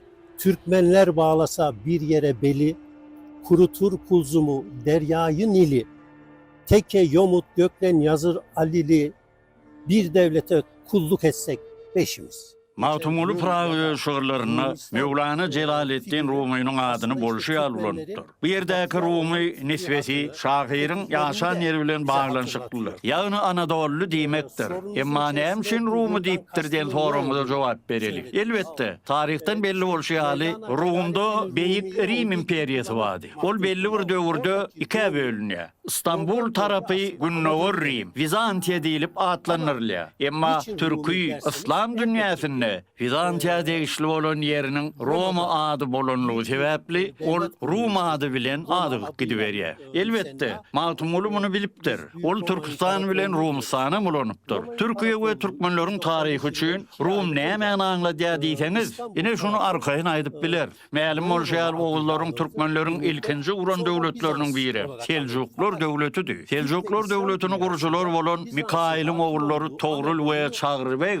Horasandan gelip Anadolu yurt tutunmak isleýärler. Şeýlelikde Çağrıbeg entek 1018-nji 1020-nji ýyllar aralygynda bir näçe müň türkmen bilen birlikde Kara Deniz bilen Hazar Deňziň arasyndaky Kavkaz sebitlerine barıp o ýerden hem Günnogor Anadolu'a gidýär. Olar Anadolu yurt tutunýarlar. Şoň üçin türkmen taryhy çeşmelerine Anadolu Rum ülkesi, Arzurum diýilýär. Bizim üçin bolsa Arzurum bugünkü Erzurum şäherdir. Seljuklar karşı eýelenlerinden soň ilkinji maksat hökmünde Bizantiýanyň Günnogornaky iň ähmiýetli şäher we galasy bolan bugünkü Erzurumy eýelediler. Hemde Saltyklylar türkmen begligini gurdular. Şeýlelikde Anadolu'daky ilkinji maksat amala aşýar. Ýagny Arzurum eýelenýär. Soňra türkmenler tarapyndan mälim edilen ikinji maksat bolan ýagny orta asyrlara ýakyn Sivas tarapyn eýelenýär. Osmanlılar döwründe Sivas Kady Burhanetdiňiň elinden alnandan soňra bu ýere eýaleti Rum diýilýär. Osmanlılar zamanında tutuş Anadolu'a Rum ülkesi diýilenligi üçin Sivasa velayeti Rumiye suğru diýilýär. Ýagny Kiçi Rum diýilýär.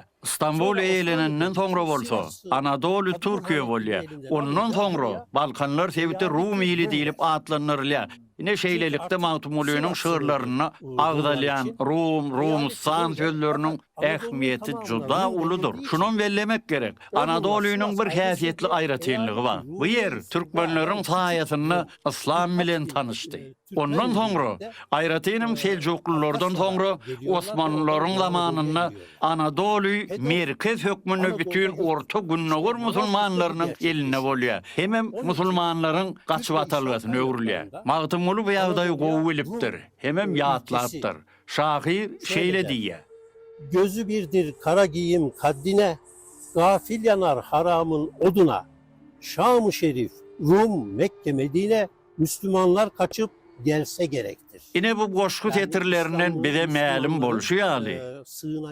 Şahyr bir näçe yer yurt atları bilen birlikde Rum ülkesini musulmanlaryň sığınan yeri hökmünde bellek geçýär.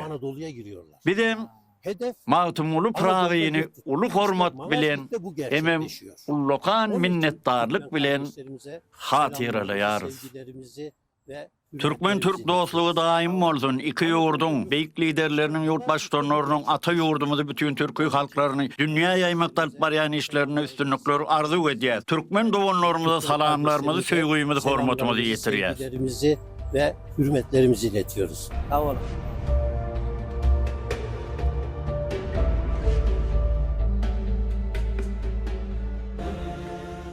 Dehistanın bayrına badı tavanı görsem, Bahavuddin, Mir Kulal, Zinni vavanı görsem, Nağlayni arşa täştir, adi elimi paştır, iki cahan mätäştir, Arap zıvanı görsem, gelen geçer çaş dedip, eglenmez güzeş dedip, köngül aydır, keş dedip, elim cahanı görsem, Hızır kimin çöllerde, Alyas kimin köllerde, Kovuz kimin dağlarda, yağşı yamanı görsem, yokorda Hindistani, arkada Türkistani, Öwliyalar ummani, ol Rumistanı görsem, can däli, jahan şeyda, munna hiç bolmaz peyda. Yedi dağ, yedi derya, däli dünýäni görsem, Magtumul hoş bolsa, Aksa didem, yaş bolsa, imanım yolloş bolsa, barsam, käven görsün.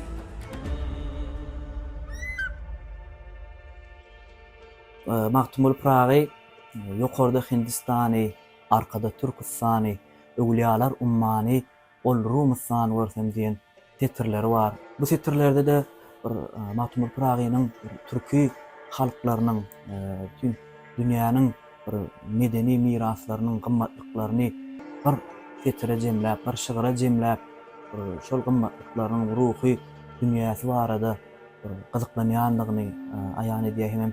Türkiýe döwletleriniň taryhynyň birligini öňe sürüpdir.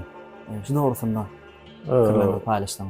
Mahtum Kulu'nun şu tetirlerdäki geografik uğurlar häzirki zaman adamlar üçin tapawutly görünýärdi. Magtumulyň döwründe bu geografik terketler türkü dünýäsidir. Hindistanyna Bavyr nesil şalygy bardy. Anadolu'da Rumili Türkmenler tarapyndan gurulypdy.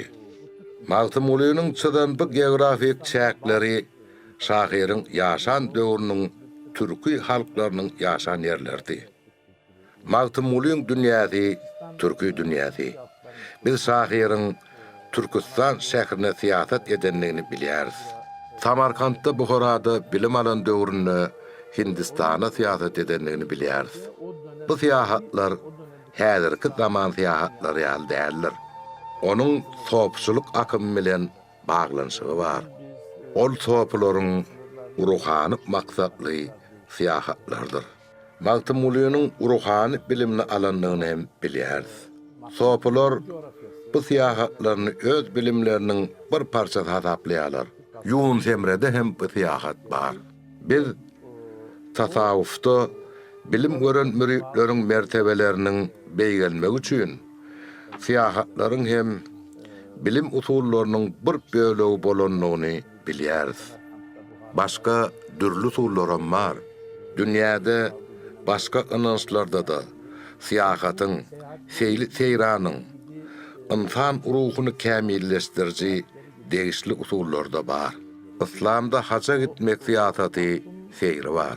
Haca gidende ýolda çekilen muşakkatlar, ol ýolda dürlü dinläki adamlar bilen tanışmak, olar bilen düşünmek, insan ruhunyň kämilleşmegi üçin ähmetli usul bolup durýar. Magtumulyň Yunus Emre'de bu ýol ýörelgeleri eripdirler. Magtumuly bu geografiýany özüniň arzu eden ýerleri hökümine beýan etseler de, aslynda okuyjusy üçin bir dünýäçi diýär. Ewliýalar ummany ol Rumistany görsem diýen tetirlerini, yeterlerini okuyanlar üçin, geljek nesil üçin bir uğur geografiýaçy diýär. Onna men gidip bilmedim, ýöne siz gidin diýip many hem gelip çykýar. Be o günden bugüne çenli Magtumulynyň türkü dünýäsiniň birligi üçin amala aşyran hyzmatlarynyň biridir. Elbetde türkü halklar ýakynlaşmaly, türkü halklary birleşmeli, başga insanlara aýdyp bilerler. Ýöne Magtumulynyň mertebesindäki beýik bir şahyryň, hormatlanýan beýik adamyň şeýle garaýşy öňe sürmegi elbetde geljek nesiller üçin hem türkmen nesil üçin hem türkü dünýäsi üçin juda uly ähmiýetlidir. Magtumulyň bu garaýşyny hakykatdan da geljek nesillere ýetirmeli. Täze nesilleriň uruhy halyna ýetirmeli. Magtumulyň adynyň, Magtumulyň şygyrlarynyň hem türkü halklarynyň arasynda hem de türkü dünýäsinde we bütün dünýäde ýayılmagy diňe türkmen uruhynyň düşünjesi däl. Eýdem bütün türkü halklarynyň uruhynyň düşünjesiniň ýayılmagydyr diýip pikir edýärin. Türkmen we türk halklarynyň gadymdan gelýän taryhy, medeni uruhy birligi bar. Beýik şahyrlanmaz, danalanmaz, şu birligiň dogamaty udalmagyny gazanmak üçin ihlat edipdirler, döredipdirler, gorup durlar. Çok sağ olun. Bize veren gyzykly maglumatlaryňyz üçin, pikirleriňizi beýan edeniňiz üçin biz öz adymdan dörejik toplanmagynyň köp sağ bolsun aýdýar. Buyurun ama galama diýip bolsun, ilhamyňyz eýtilmesin. Gadymdan gelýän bu ýolumuzy bugünkü gün Türkmen halkynyň milli lideri Gurbanoğlu Berdimuhammedow hem hormatly Türkmenistanyň prezidenti Serdar Berdimuhammedow dogam edýär. Bu ýol beýik ýol. Şu beýik ýolly Hoca Ahmet Ýatawy, Celaleddin Urumi, Magtymul Pragiýaly beýik şahsiýetlerimiziň beýik işleri arkaly bütün türkü halklaryny beýgeltýän Türkiýe bilen Türkmenistanyň döwlet ýolbaşçylarynyň ýollary açyk bolsun, janlary sag bolsun, ömürleri uzak bolsun.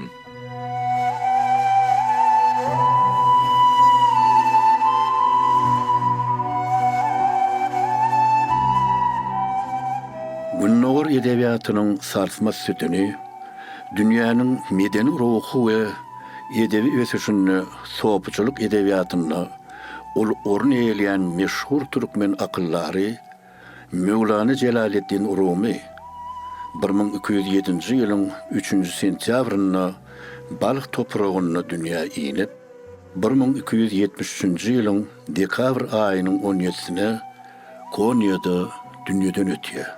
Tarihi çeşmeleriň şaýatlyk etmegine görä, şahyryň doğulan topragy Balyk gadymy döwürlerden bäri Oğuz türkmenleriniň nekany bolupdyr. Balyk şäheri Mevlana Celaleddin Urumiýanyň ýaşan döwürlerini Haredim-Şah döwletiniň düdümine giripdir. Mevlana Celaleddin Urumi alımlar maşgalatyna kemale gelipdir. Onun kakasy Bahaweddin Weled belli türkmen akyllary Necmeddin Quranyň şägirdleriniň biridir. Bahaweddin Weled olim adamsy hökümini öz döwründe uly şöhraty eýe bolupdyr. Onun ady edebiýatda Muhammed Balhy, Bahaweddin Weled, Bahay Weled, uly Mevlana Bahaweddin Weled ibn Hüseyin el-Bakri ali görnüşlerde gabat gelýär. Bahaweddin Weled halka arasynda Sultanul Ulama lakamy bilen adygypdyr. Türkmen edebiýatynyň sözlüğünde bellenilmegine görä, Bahaweddin Weled soapçylygyň uly pirleriniň biridir. Şahyryň ejesi Balyk emiri Urukneddiniň gyzy Mümini hatynlar. Mevlana Celaleddin Urumiýanyň ilkinji mugallimy öz kakasy Bahaweddin Weleddir. Mevlananyň ilkinji Akbata alan piri bolsa, belli alim beýik bir Ferideddin Attardyr. Türkmen halkynyň arasynda Şeyh Attar weli diýilip hormatlanylýan bu alim özüniň Esrarnama adly kitabynyň gol ýazmasyny Gececik Celaleddin'e sowgat berip, gelecekki beýik şahyry Akbata beripdir. Mevlana Celaleddin Urumi Magtymul Pragiýanyň ruhy halipalarynyň biridir. Mevlana meşhur Mesnevi adly eseriniň girişinde öz adyny Muhammed ibn Huseyn Balhy diýip beripdir. Şeýle de bolsa ol edebiýatyň taryhyna Mevlana Celaleddin Urumi, Mevlana-y Rum, Molla Rumi, Molla Celaleddin ýaly lakamlar bilen ýatlanylýar. Mevlana lakamy oňa goýulýan has ýokary hormat sylagyň alamatydyr we ol hormatly halipalaryň halipasy diýen ýaly manylary iýedir. Mevlananyň ady türkmen halkynyň görogly şadetsanyna hem gabat gelýär. Onu goju jygaly we agyr dert sütönden eziyet çekip 5 kelime söz aýdanyny adam ata howuneden başlap Kovus Kıyası, Hıdır Liyası, 4 şariari, 12 imami, 360 övliyalar çağırını Hayrıl Beşer Hubi, Kadir Allah'ın mahbubi, Şeyh Mansur Molla Rumi, bakamlardan otor meni deyip Rumi'nin hem ruhuna sığınıptır. Gahraman arkadağımız dövlet kuşu Payhat Çeşmesi, Türkmen medeniyeti, Ömrümün Manısı adlı kitaplarını Türkmen ulaması Celaleddin Rumi, bizim akıllar şahirimiz Mevlana Celaleddin Rumi deyip, akılların insanı yaşayışı, nesli bilen duygular bilen terbiyelenmegi gönüktürülen yol yörelgelerini, sadır şığır bilen, sözü hareket tans bilen bağlaştırıp, insanın ruhu dünyasının kamilleşmegine, döredüçülük ukuyumunun açılmağına, itergi veriyen usulü işlep düzenliğini nıqtıya ve Mevlana Rumi'nin büyük Türkmen akılları, alimi, şahiri hükümünü Türkmen edebiyatındaki ornunu yukarı baha veriyor.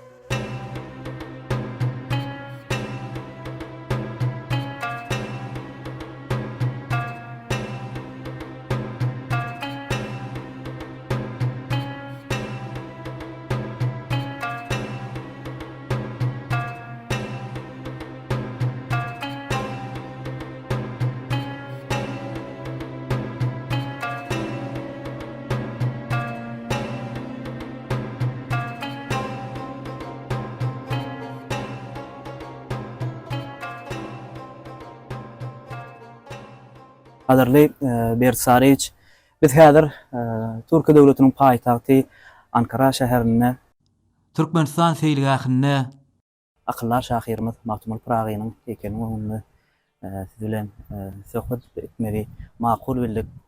Mälim bolşýaly Türkmen halkynyň milli lideri gahrman arkadağymyzyň başlangyjy bilen Günnogorun akıllary we Mustafa Şahyry Mahtumul Pragynyň dörejiliğini öwrenmek we dünýä ýayma ornuna häzirki wagtda hormat prezidentimiz arkadagy serdarymyz tarapyndan beýgi işler durmuşa geçirilýär. Sizem bir ulum oğlum, halifem oğlum hökümünde şol edilýän işler dogrusunda bilýän narsana Mahtumul Pragynyň doglan gününiň 3 ýyllyk münasibetli bir näçe uly işler durmuşa geçirilýär. Sizin ulum oğlum hökümünde, halife hökümünde biz üçin garaşlaryňyz, şol atlary edilýän işlere öz pikirleriniz biz üçin gyzykly. Şu pursatda bir öz pikirlerinizi biz bilen paýlaşsaňyz. Sağ olun. Öňü bilen Dogolluk Türkiýe döwletine hoş geldiňiz. Sağ olun. Mahtumulu atamyzyň heýkeliniň öňünde Türkmenistan seýilgähine yerleşýän bu ullakan ýadygarlyk hemişe adamly bolýan yerleriň biri. Mahtumulu hakkında aýtjak bolsak, öňü bilen iki döwletiň bir-birine baglylygyny, bu döwletleriň gadymdan gelýän köküniň esasan 4 sany sütün bilen baglanşyklydygyny bilip bolýar. Mahtumulu atamyzyň 2012-nji ýylyň 29-njy fevralyna arkadagymyz Gurbanuly Berdimuhammedow bilen Türkiýe döwletiniň prezidenti Abdullah Gülüň gatnaşmagyna ýürüýte açylış dawarasy boldy. Şol açylış dawarasyna da şu taýlarda tutuşlugyna ilat adamlar, daşary ýurtlylar, talipler, ula işgärleriň hemmeti geldiler we şonu şöwet bilen açylışyna gatnaşdylar. Bu bolsa iki döwletiň, Dogolluk döwletiň arasyndaky ýürüýte medeni köprü görünüşünde de bilinýär. Bunun üstesine de Mahtumulu'nun hakikatdan Günnogorun akıllary bolmagynyň ýöne ýere däl, muny diňe bir Türkmen alımları däl, eýsem tutuş dünýäniň ulu alımları da muny doly tasdiklaýarlar we makullaýarlar, gerek yerine olar hakynda almy işlerem ýazýarlar. Ne ýanky almy işler ýazýarlar diýdim. Halifa, sizem bir halife oğlum hökümünde öz taliplarınızda berilýän alımlar Mahtumul Prag hakynda edilýän işler dogrusunda uçurum taliplarinizi nähili işler bilen urup durýan şolar dogrusunda. Umumy talipler bilen işleşmekde bir tarapymyzda hökmany suratda biziň akyllar şahyrymyz, Nuskowy şahyrymyz Mahtumulu hökmany bar. Türkmen edebiýaty bilen baglanşykda hem-de ýürüýte almy derňewlerde Mahtumuluny hemişe biz öň hatarda tutýarys. Sebäbi 18-nji asyrda Türkmenistandan çykyp daşary ýurtda 3 ýyllap yatırlayın okan bizim şahirimiz Magtymguly bize yol görkezdi. Şoň üçin berde de bütün daşary ýurtly talipler bilen bilelikde, menin sapawma gatnaşan talipler bilen bilelikde ýürüte berde uçurumlarymyzy her ýylla ýürüte şu taýda olara halat giydirýär, olara ýürüte şygyrlar okudýar, Magtymguly bilenim ýürüte ak pata alan görnüşine. Mum görnüşine Magtymgulynyň mekan eylep 3 ýyl idim duduňy gider bollum hoş gal gözel şiir gady diýilýän setirleri bilen bagdaşya. Şoň üçin taliplermeden bu taý gelip ýürüte şygyrlar okuýarlar, ýürüte halatlar giyýärler, turata düşýärler. Bu da bizde däwe öwrüli 3 ýyl bäri ýürüte uçurum bolan taliplerimiz şu taý türkmenlerim var, türklerim var, başka daşary ýurtlylarym var, ýürüte şu taýda Magtymgulyny aýratyn bellep geçýär.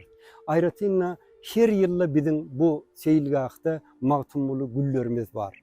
Güllerimizde de bütün ilçhanalarda ilçiler, olaryň kömekçileri, alımlar, mugallimler, professorlar, talipler gelip bu taýdaky günlerine gatnaşýarlar. Bular hakykatdanam Türkmen halkynyň nusgawy şahyrnyň nähili derejede awraýynyň bardygyny, dolu görnüşini görkezip bilýär. Taliplerimiz gutorandan soňam olary ýürüte işledýär. Olary bilen baglanşykly ilmi ýollary görkezýär.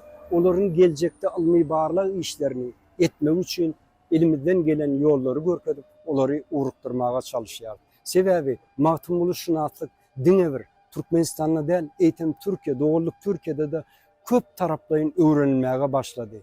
Bu bolsa bizim Türkmenistan döwletimiziň daşary siýasatynyň hakykatdanam dogurluk dostlugy öwrenliginiň anyk suratydygyny, nusgatydygyny görüp bilýäris. Elbette Halipa şu wagt ýanky dron ýermezde Magtymguly Pragynyň heýkelini öňünde Magtymguly Pragynyň iki tarapynda bir köňül nagyşlary bolup nakly öwrilen sözler ýazyldy. Şolar dogrusunda da Magtymgulynyň iki tarapynda da tutuşluğunu her tarafında Magtymgulynyň goşgulary var. Ýöne şu taýda ýazylarlardan bir 4 setiri ýatlaýyn.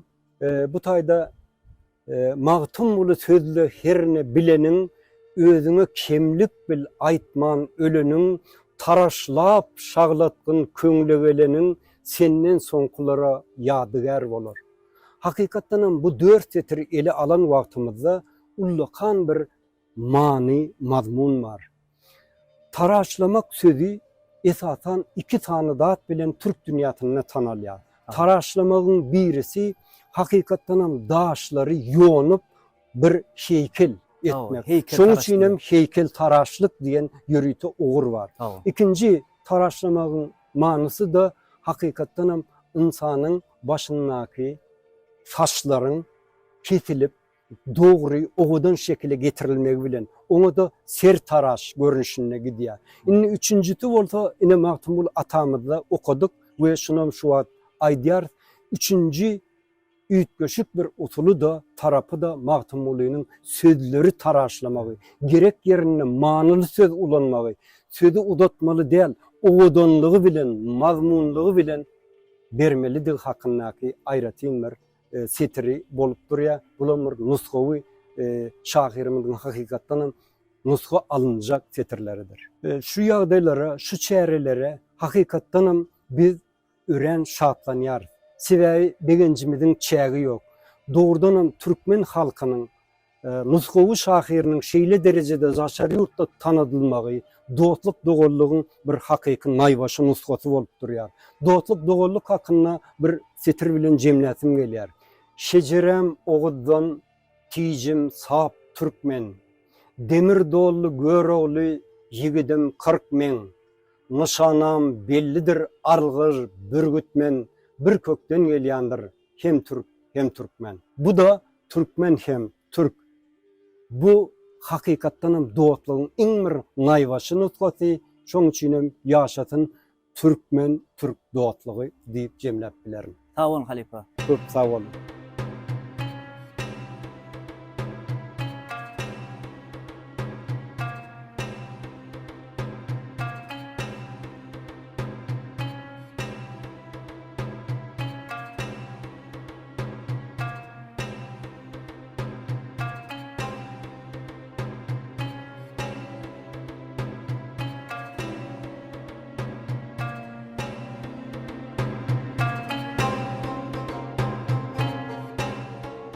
Kalam Tuva demine sizin üniversitetinizde, Ankara Üniversitesinde mihmançılıkta sizin nähili bilim alışyňyzy gördük. Bärdäki molumlar bilen söhbet açdyk, söhbetleş bolduk. Bir de talipleriň pikirleri gyzykly, şoň üçin bolsa bizim beýik şahyrymyz Günnogorun akyllary Mahtumul Pragy barada sizin üniversitetinizde size nähili işler alınıp barylýar, nähili bilimler berilýär, türkmen edebiýaty dogrusynda nähili bilim alýaňyz, şolar barada bir gysgaçyk gurulmalar berseňiz, fikirlerinizi paýlaşsaňyz mümkin bolsa. Elbette. Öncelikle hoş geldiniz. Mahtumul Pragynyň edebi mirasyna degişli eserler okuduk. Onun ruhu dünýäsine degişli döredijligini dil nukday nazaryndan öwrenýän. Halipalanmadyň, mugallimlanmadyň alim dünýäsine aralaşmak isleýän ýaşlara, taliplara, türkmen halkynyň milli şahyry Mahtumul'yň döredijilik dünýäsi bilen tanışmakda giňden gollaw berýärler. Mahtumul'yň döredijiligi diňe bir türkmen halky üçin näl, eýsem ähli türkü halklary üçinem ähmiýetlidir. Onuň şagyrlaryna duş gelýän umumy türkü dillerine degişli sözler, umumy dilimiziň taryhyny öwrenmekde gymmatly çeşmedir. Bede talipliň beýik türkmen şahyry Mahtumul Pragynyň edebi mirasyny öwrenmek babatynda giň mümkinçilikler döredip berýän Türkiýe Respublikasynyň hemde Türkmenistanyň hormatly ýurt başlyklaryny özümiziň çuňur hoşallygymyzy bildirýär. Janlara sag, ömürleri uzak bolsun. Köp sag bol Tuba, beren gaply gurumlaryň üçin bizem sizi ähli talip diýen dostlaryňyzy mehman watanymyzda görmek isleýär. İşiňizde, okuwňyzda, alimy işleriňizde ulysynyklyň ýar bolmagyny tüýsürimizden arzu edýär. Celaleddin Rumiýanyň halk döredijliginiň susup döreden ölmez ýetmez eserlerindäki hikayatlar, tymsallaryň dowamyny Mahtumul Pragynyň döredijliginiň ýydarlamak bolar. Has dogrusy, Mahtumul Pragy bilen Mevlana Celaleddin Rumi öňe sürýän pikirleriniň tasdiklamasy höküminde şol bir hikayat ýordumyny ýüzlenýän ýerler hem bar. Muňa Mesnewdäki hoş niýetli aýy bilen dostlaşan akmak hakyndaky hikayat mysal bolup biler. Hikayatyň adyndan belli bolşýary, aýy bilen adamyň dostlugy hakyndaky bu hikayat Mahtumul Pragynyň Daş döker adly şygyryny belgil, uzak gitmez aýy dostlugy gahry gelse depem üzere Daş döker diýen setirlerde gabat gelýär. Onun diwanynyň 2-nji jildiniň 1428-nji sahypasynda özüniň türkmenligini beýan edýän setirlerine duşmak bolar. Meni beýgäne salman. Sizin köýüňizden men sizin köýüňizden öz öýümi gözleýän. Duşman nälmen. Görünsem de duşman yüz, hindiçe gürlesem de türkmen aslym diýen setirleri bugünkü türkmen nesliniň dilinden düşmeýän gaýtalanýar.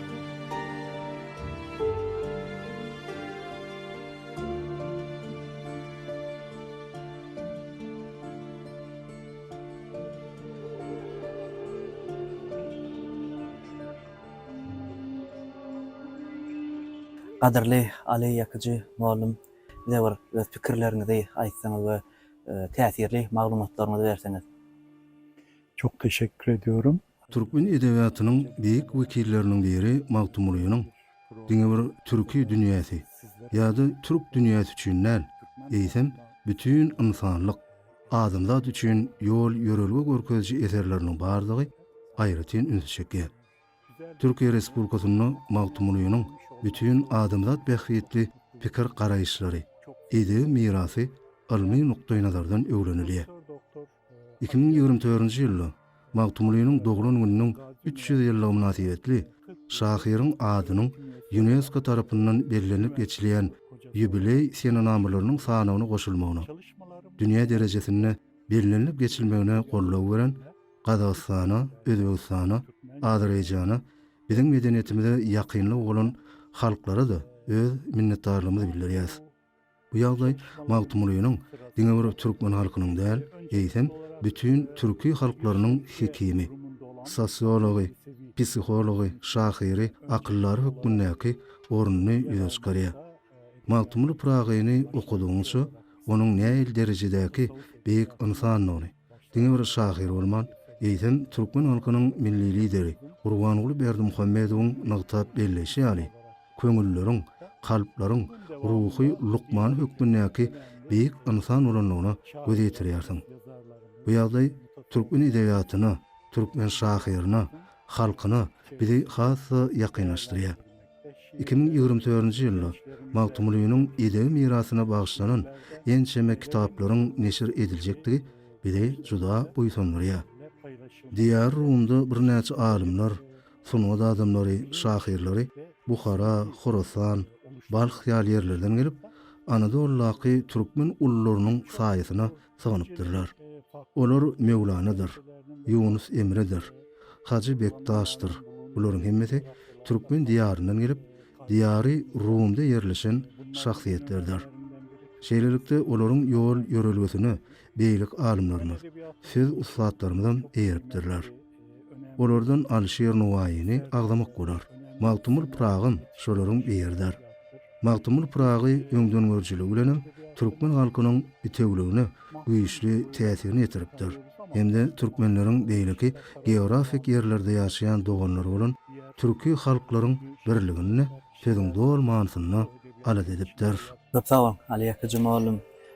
Beren gyzykly, täsirli görüňleriniz üçin durmuşymyzda alyp barýan bir hormatly käriňizde, asylly işiňizde ulysymyk bilen ýar bolman tüýsürimizden arzu edýäs.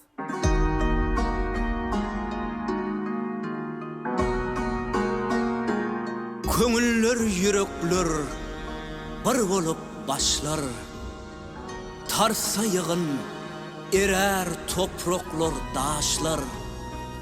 Bir suprota tayyar kılınsa aşlar. Götürler ol akbalı Türkmenim.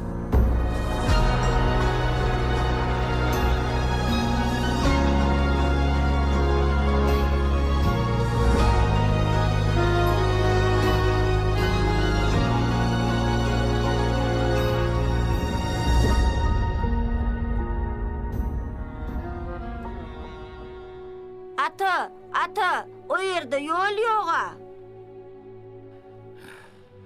Ýoly biziň özümiz ýasamaly oglum. Ine serede ata babalarymyz il ören ýerden ýol bolar diýipdirler oglum. Bide men ol alaňlaryň aňyrsy bilen aýlanyp çyk ýöreberersin. Ine bärden istegem ýol bolar duruberer. Görün şu ilki bilen şu peslik bilen ýöreberer. Ýör oglum. Hey, edil aktıcağım. Yaşacık kalı soğurodun nolu kiticiğin han. Sen bu kocaman dünya tarap soğuroğların bilen edimlep baryan kiticiğik dünyasın. Her soğuroğuna tapan cogapların seni elime aylayan ulu yolu eltir. Biz çağı dünyaya ayıran ildir. Yürülgemiz, yolumuz, şan şöhratlı tarihimiz, doğamatımız vardır oğlum. Oğlu ağtığı bolan ata, ulu elem bilen kiçi elemin arasındaki yoldur. Bir öy oğucuğun yaxşı dörüdülse, iyil olsa yörülge bolyandır. İyilik bali, senik balımdır oğlum.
Hormatly illeşler, arzu haly size öz haly önümlerini hüdürleýär. Arzu haly dükanynyň ajaýyp haly önümleriniň islenlik görnüşlerini siz paýtagtymyň Garry Kuliýew köçesiniň 92-nji jaýyna ýerleşýän ýaş türkmenler binasyna, şeýle-de Hoja Ahmet Ýasaw köçesiniň Türkmen bina gurulşyk sewda merkezindäki arzu haly dükanlaryndan alyp bilersiňiz. Şeýle-de biziň ähli haly önümlerimiziň vilayat şahamçylarymyzda hem satylýanlygyny size ýatladýas.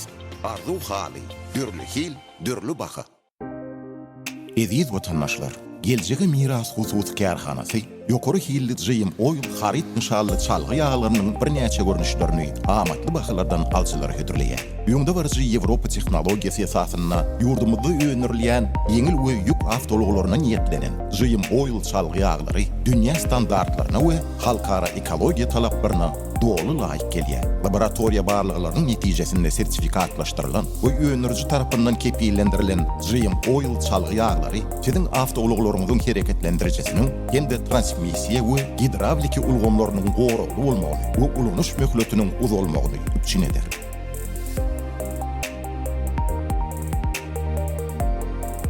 Çalgy ýağlary alçylaryň islerine görä 1, 3, 4, 5, 20 we 208 litrlik gaplarda hüdürlenýär.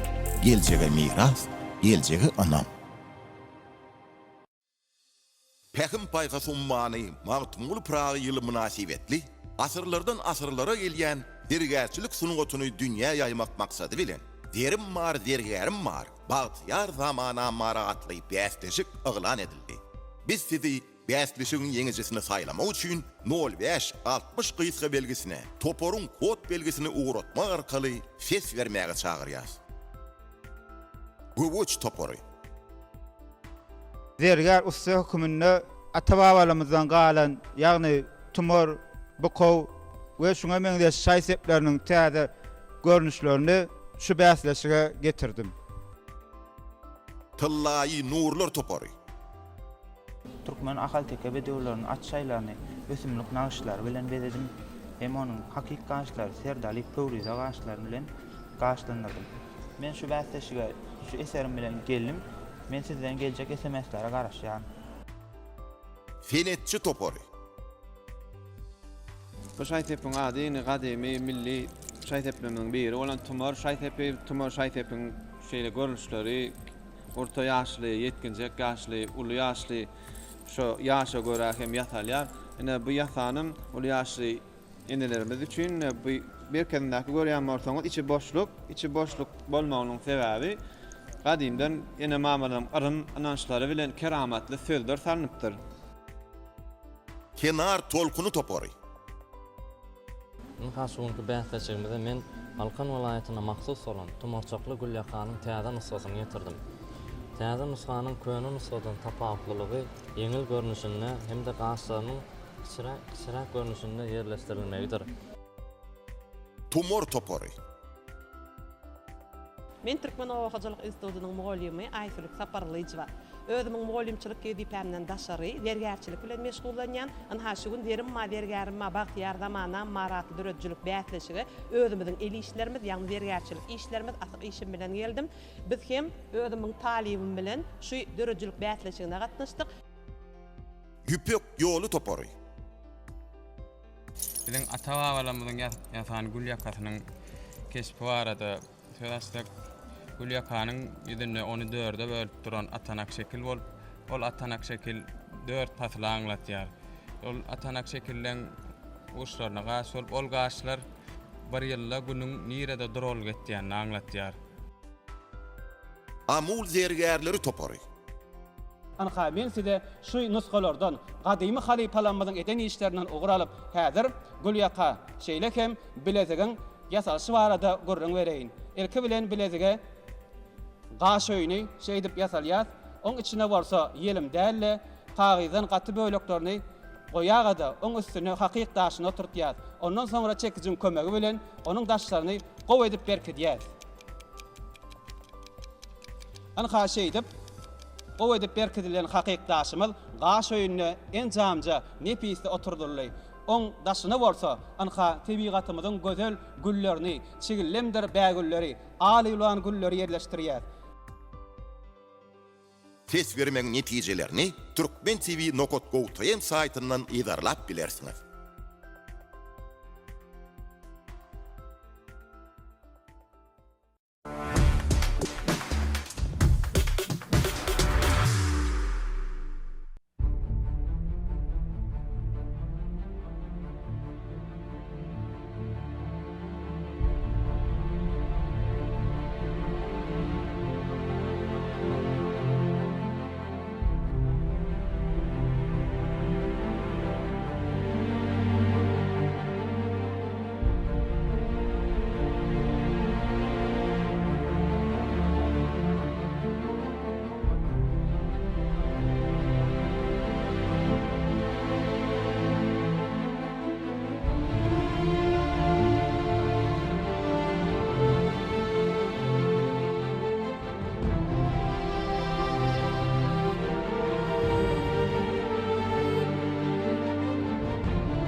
Salam el hormatly adamlar. Garaşsyz baky bir tarap ýurdumyzdaky täzelikler hem habarlar bilen tanışdyrýan Watan habarlar gepleşigimize başlaýas.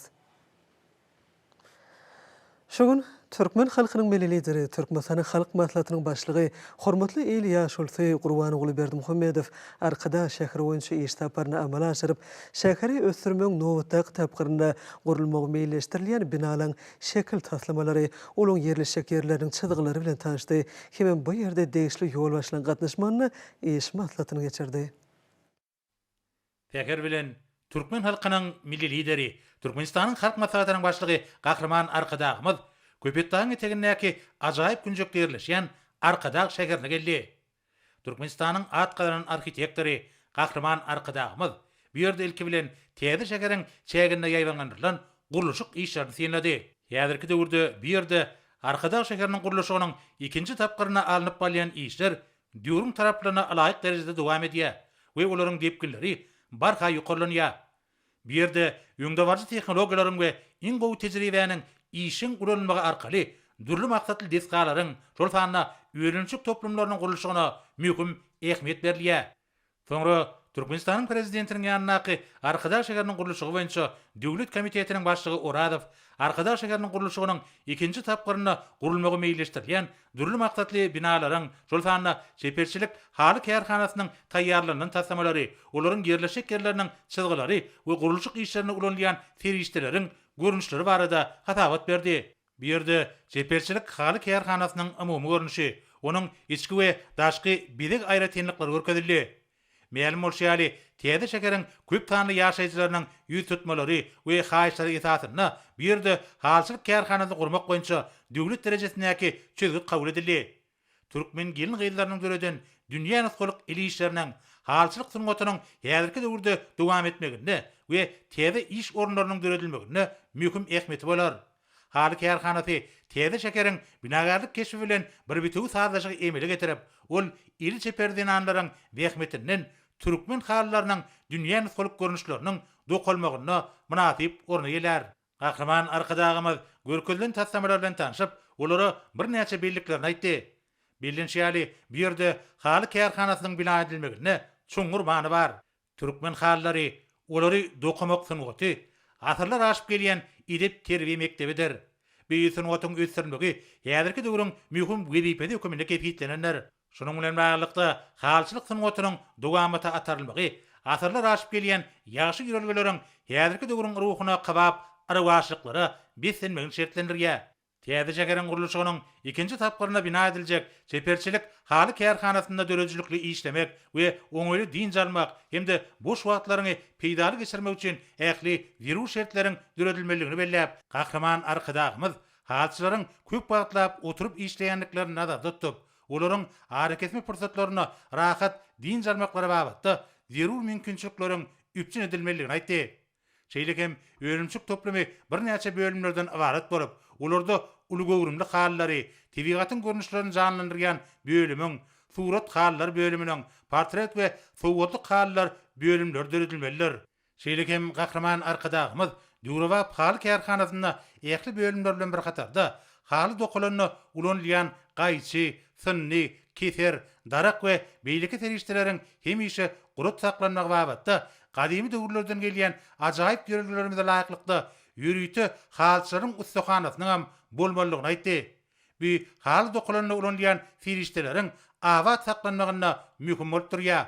Şol wagtyň özünde öýrençik toplumyny türkmen hallarynyň taryhy, olaryň dokulyş aýratenliklary, renkleriniň sazlaşygy baradaky maglumatlary özüne jemleýän interaktiv enzamynyň oturdurmagy maksady laýyk bolar diýip Gahrman Arkadagymyz bellädi. Onu halçylyga degişli ähli maglumatlar elektron görnüşde toplanmalydyr. Gyzyklanma bildirýän islenlik adam onuň mümkinçilikleriniň peýdalanyp biler ýaly şertler döredilmelidir. Şeýlekem hallaryň nepisligi, olaryň owudanlygy ýazyrky döwürde dizayn tarapyndan çemeleşmeler esasyna döwrewapliklar bilen hem utgaşmalygy beýlenildi. Türkmen hallarynyň uzak möhletlen käpiti eýe bolmagy we olaryň gözelligi dünýä halşynaslarynyň ünsüni özüne çekýär. Munyň özi Türkmen gelin gyýylarynyň taryhyny dowamly döreden milli sunugatynyň neçe asyrlar geçse de ähmiýetini ýitirmeýändiginiň aýdyň subutnamasydyr. Bu baradaki gurrunu devam edip, Gahraman arkadağımız önülçük toplumının çägine yürüytü bastırmaların dürödülüp, ularda halı dokumak için şertlerin üpçün edilmeliğini belledi. Munun özi halinin erişlerinin, argacının açık kovadan tesirlenmeginde, gün şöklözünün olsa acayip halların renk sağlaşığına, ehmetli bolyanlığını küp yılların tecrübesi suud etti. Gahraman arkadağımız ýerde urlarda haly dokulanny, otoglarda kakılyan daraklardan, tibiği boyaglardan kirşenin çykýanyny bellep, bu ýagdaýlary aradan ayırmak bilen häzirki wagtda ýürüýti kämil enjamlar esasyna haly dokulyan ýerde durnukly howany saklamagy mümkinçilikleriň bardygy wagtda aýdyp, şeýle enjamlaryň guruljak haly kärhanasyna gödüňni tuturmalygy wagtda görkezmeler berdi. Soňra Gahraman arkadağımız täze şekeriň çäklerini gurulmagy meýilleşdirilýän filgiýakyň taslamasy, onu ýerleşdirilmegi meýilleşdirilýän şekiller bilen tanışyp, olara bir näçe bellikler aýtdy we degişli düzüşler girdi. Filgiýakyň bekişli bedewleriň suw çugdurumlary bilen utgoşýanyny bellep, Gahraman arkadağımız onuň çäklerini ady riwayaty öwrilen bedewleriň heýkelleriniň otadylmagyny, olaryň her birine degişli ýazgylarda bedewleriň taryhyna we olaryň görkezden netijelerine başlanýan maglumatlaryň ýerleşdirilmeligini aýtdy. Munyň özi ýurdumyzda şöhraty dünýäde bolan bedewleri ähkalyk töwgüsiniň aýdyn nyşanly ölmeliler. Halkymyzyň taryhyň dowamly döredin we dünýäniň goluk milli gymmatlyklary bolan ahal teke bedewleri, adamlaryň hemişilik hemrasyna öwrilen alawaýlar, arşyň nepitligini özüne jemleýän türkmen hallary bilen bir hatarda insanlykly arwany diýeleri halkymyzyň milli boýsunçylygy öwrili.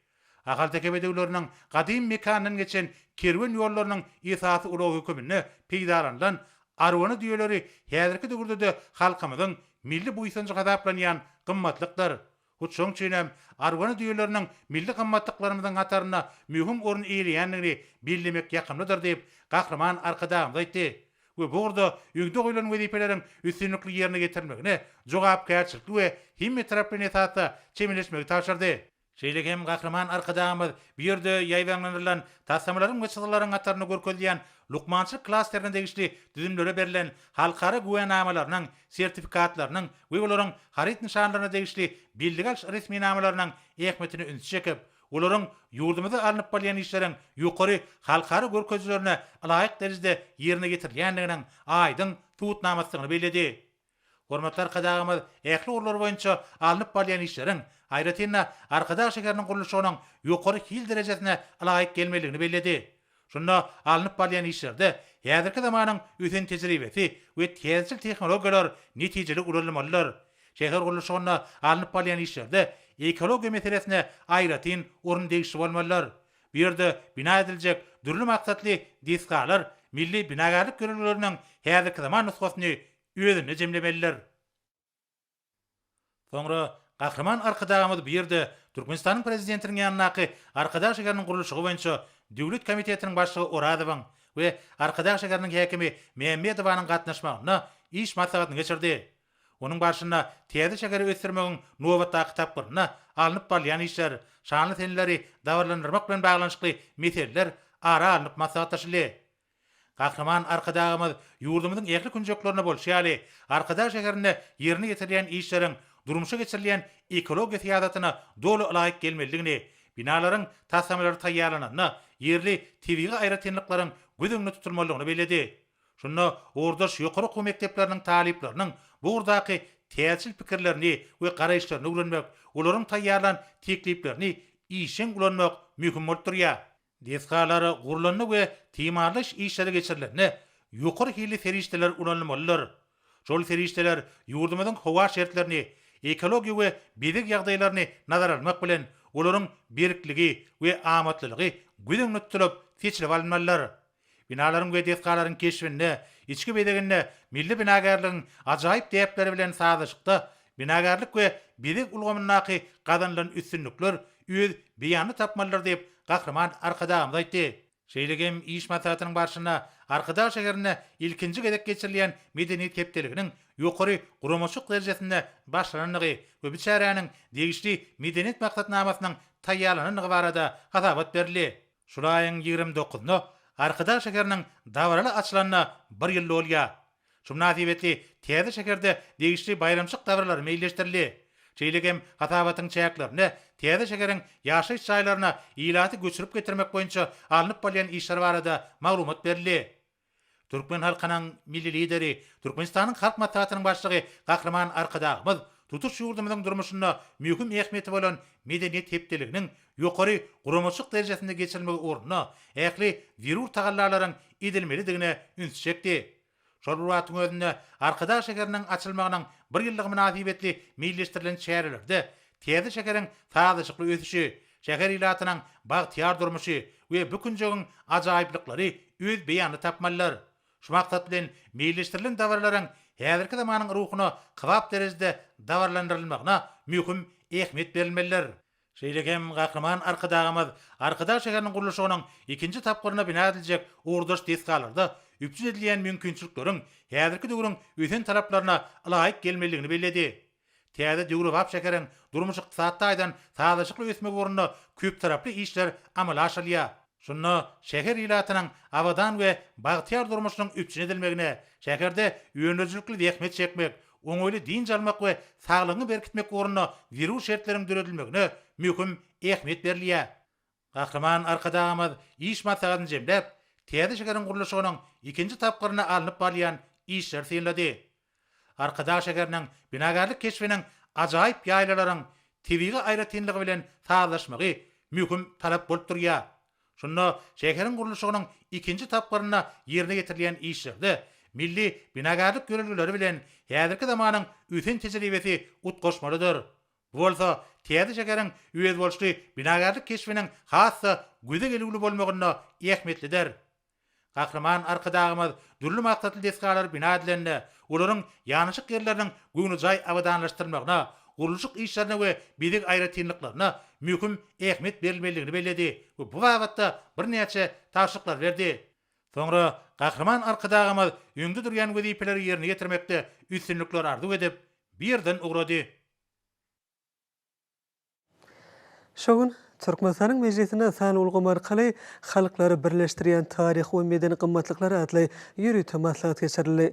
Ol Dana Şahir Magtumuly Pragynyň şany 300 ýyllygyna we meden mirasyna bagyşlandy. Hem bu urda alınıp barylan işleň dowamy boldy.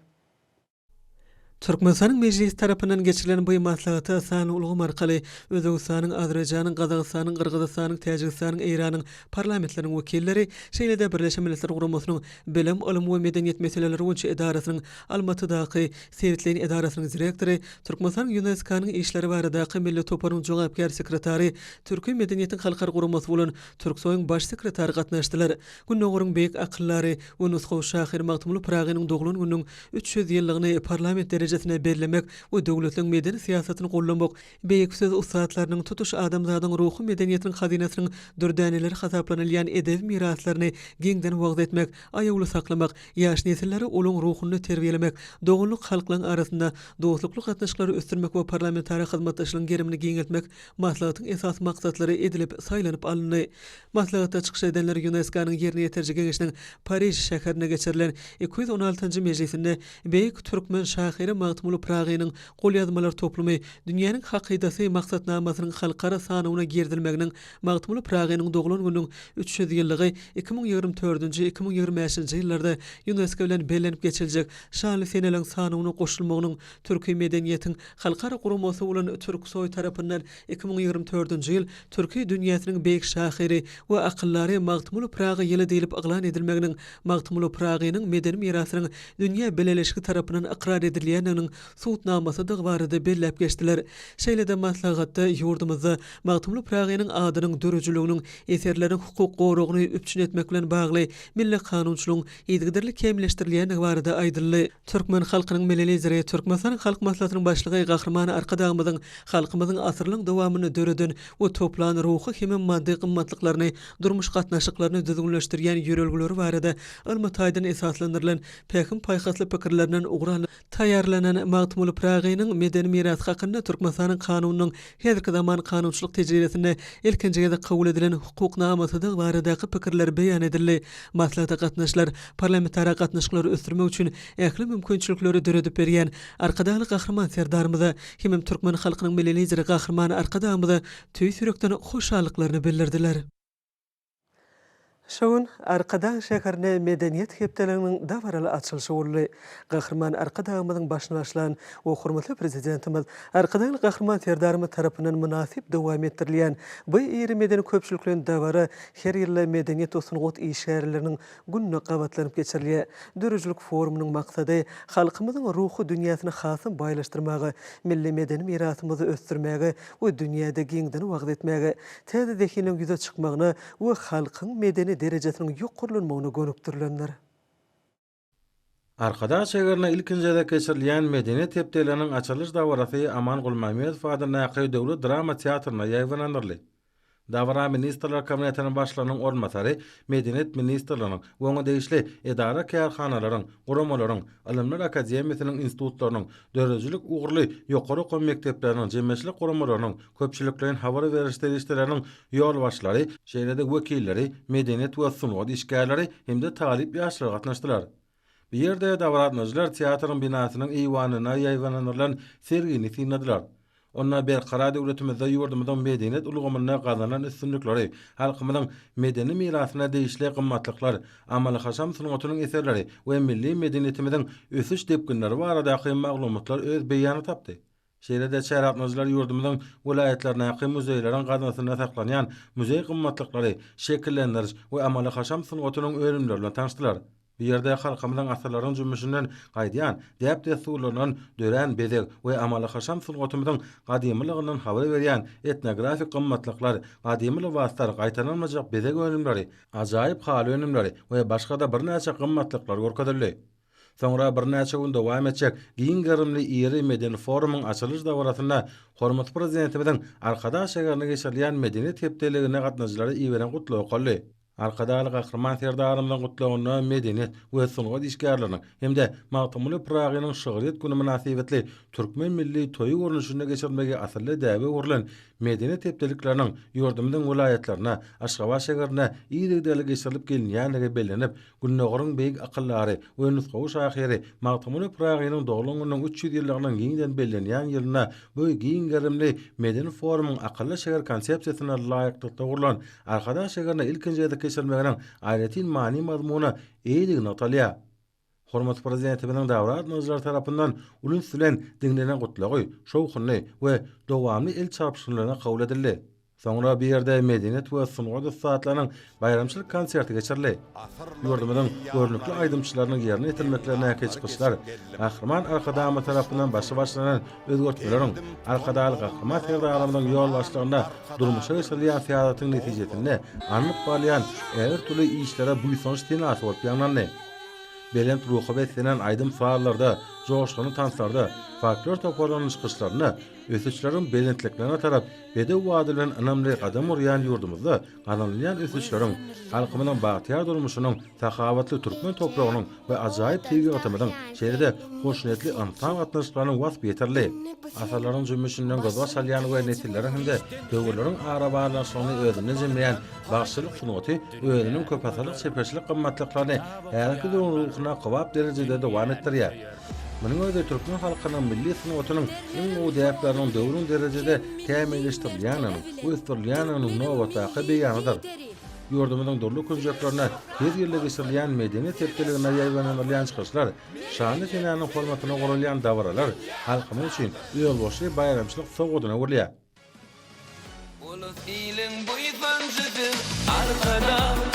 Türkmeniň pek muwancıdım arkada, ömrüm uzak bolsun nedid arkada, ustadymym halifamym arkada, ol filin buysancıdım arkada, Türkmeniň pek muwancıdım arkada, ömrüm uzak bolsun nedid arkada, ustadymym halifamym arkada.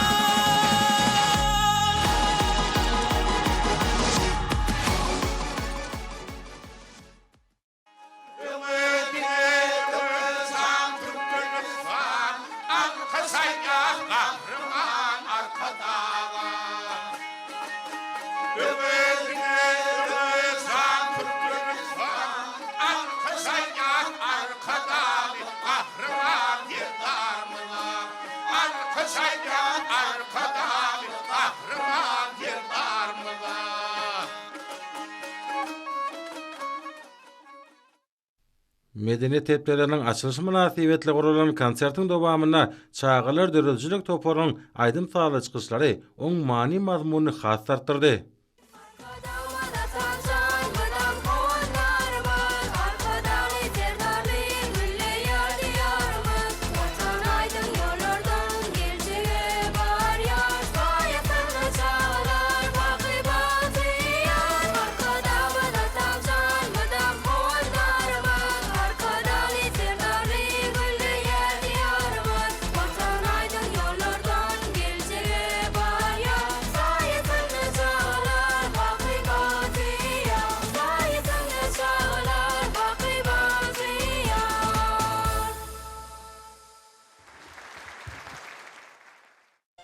Çıkışların dowamında dörülçülük toporlarına, şol sana dürlü yaşdaki estradaçylaryň, artistlaryň çıkışlarına mühim orun bermeli, milli sunatyn nesilden nesile geçirýändiginiň oň kämil derejede dowamata atyrlýanyny urkadýar.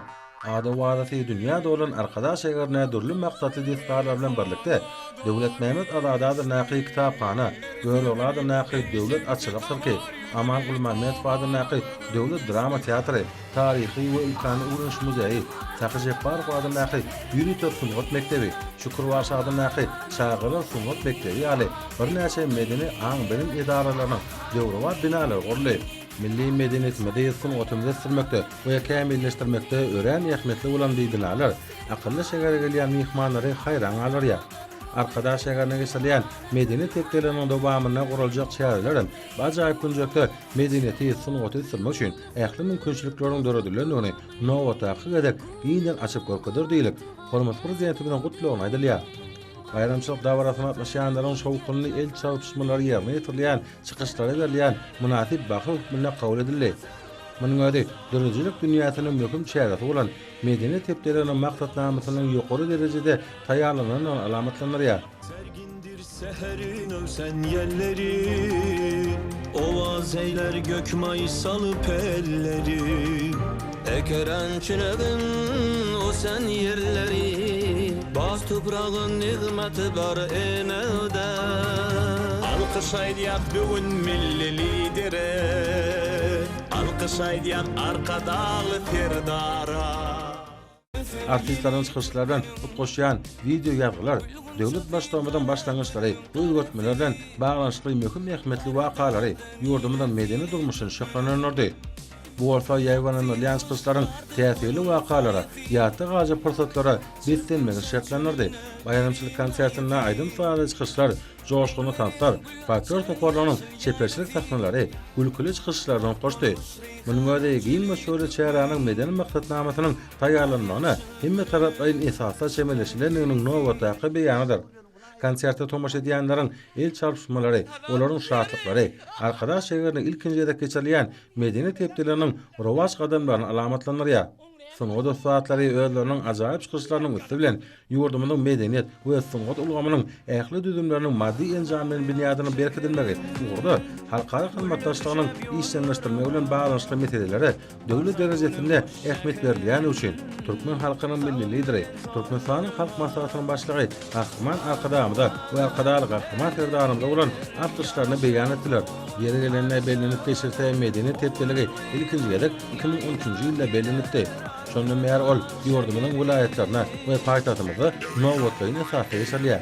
Olarda halkymyň baý medeniýetiniň nişany bolup, umumy adamlar kymmatlyklarynyň genji hadynasyna sallany goşan ademy medeniýetiň ýyllaryny özüne saklaýan ýurdumyň sevgileriniň taryhy medeni mirasy köpügüşlügi bilen gorkadylýar. Şunun bilen baglanykda her ýylda geçirilýän bu forum milli sunatymyzyň ähli görnüşlerini opera we aýdymsal, kino we teatr şekillendiriş hemde amaly haşam edebiýat we halk dörejiligi ýaly her zaman türkmen medeniýetiniň ajaýyp keşini şöhretlendirýär. Medeni tepkileriniň hekim paýhaz ummany magtum bolup pragyna arkadaş şäherine ilkinjide geçirilmegi dörejilik şäheresine aýratyn ähmet çaýýar. Garaçsady beýtarap ýurdumyň aýratyn hukuk derejeli şäherine geçirilýän bu sunat bayramy halkymyzy zähmet üstünliklerini döredijilikde we sunatda ýokary netijelere ýetmäge ruhlanýar. medeni tepdelerinin çägine guraljak ýaş aýdymçylaryň, sadanylaryň konsertleri, sergiler, kino görkezişleri, şahyriýet akşamlary, närimenleriň we alimleriň gatnaşmaklaryna meýdan şertlerindäki almusuliýet seminary, teleradio jurnalistleriň gatnaşmaklaryna briefing, görogladyň teatrlaşdyrylan sirk tomoşasynyň ilkinji görkezişi we inçeme beýleki gyzykly meden çäreler türkmen medeniýetiniň durly ugurlary açyp görkezýär. Medeni tepdeligi, medeniyet we sunat işgärleriniň hemde magtumuly pragynyň şahyriýet gününe jemlener. Şeýlekde medeni tepdeleri açylyp, oň giň gerimli çärelerine bagdalga berildi. 2024-nji ýylda Arkadaş şäherine geçirilýän medeni tepdeligi türkmen medeniýetini we sunatyny hasa kämilleşdirmek, oň köpük işgörlerini ýeňden açyp görkezmek bagatda baý mazmunly medeni çäre urlar. Belin şeýali soňky ýyllarda halkymyň ruhy dünýäsiniň baýlaşmagyna möhüm orny eýleýän medeniýet we sunat işgärler üçin aňarbaş mümkinçilikler döredilýär. Bulgamda amala aşyrýan giň meşgul özgertmeler we halkara hyzmatdaşlygy taýýarlanan konsert maksatnamasynyň hasa täsiri bolmagynyň baş şertini emele getirdi.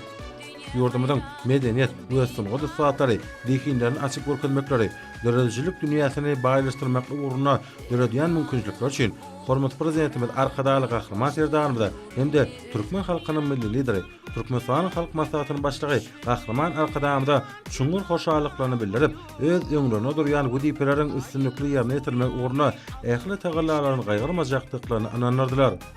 Konsertiň dowamında turly çykyşlar goşup, bu ýerde türkmen toýlaryny mahsus ýagdaý emele geldi.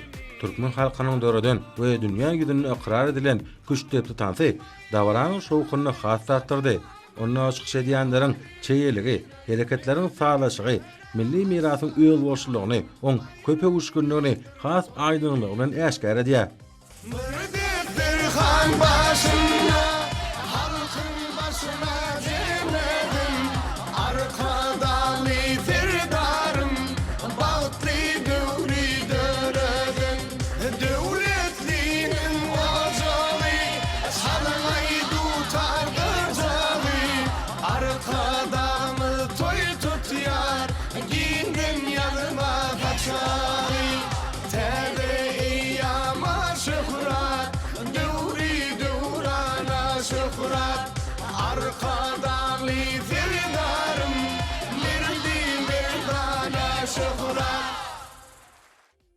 Medeni tepdelerinin açılış dawarasy münasibetli guralan konsert ýurdumyzyň ähli vilayetleriniň Arkada we Aşgabat şäherleriniň sunugy dostlatlarynyň bilelikdäki çykyşlary milli medeniýetimiziň hemme talaplaryny esasy üstünme ugruna taýýarlaýan türkmen halkynyň milli lideri, Türkmenistanyň halk maslahatynyň başlygy Gahrman Arkadamyza hemde hormat prezidentimiz Arkadaly Gahrman Serdarymyza ähli halk hoşalygynyň nişan hukmuna ýanglandy.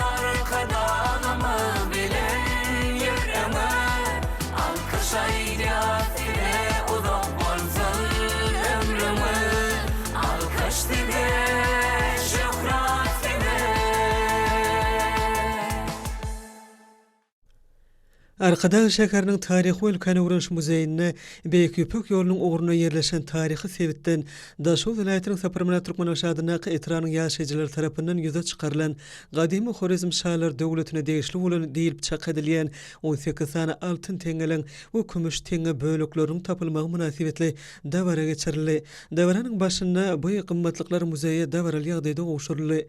Bu taryhy wakanyň bugünkü dawarala açylan medeniýet hepdeliginiň çäklerini geçirilmegine çuňur many bar.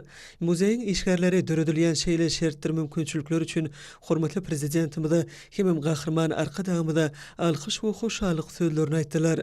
Soňra bu ýerde taryhy gymmatlyklaryň ýüze çykarylmagyna özleriniň salamly goşuntlaryny goşan etranyň ýaşaýjylaryna hormatly prezidentimiziň adynyň gymmat bahal sowatlary goşurly. Soňra bu muzeýde muzeý gymmatlyklaryny hasaba almak we gorap saklamak boýunça dünýä tejribesiniň mümkinçilikleri adly iş maslahaty geçirildi.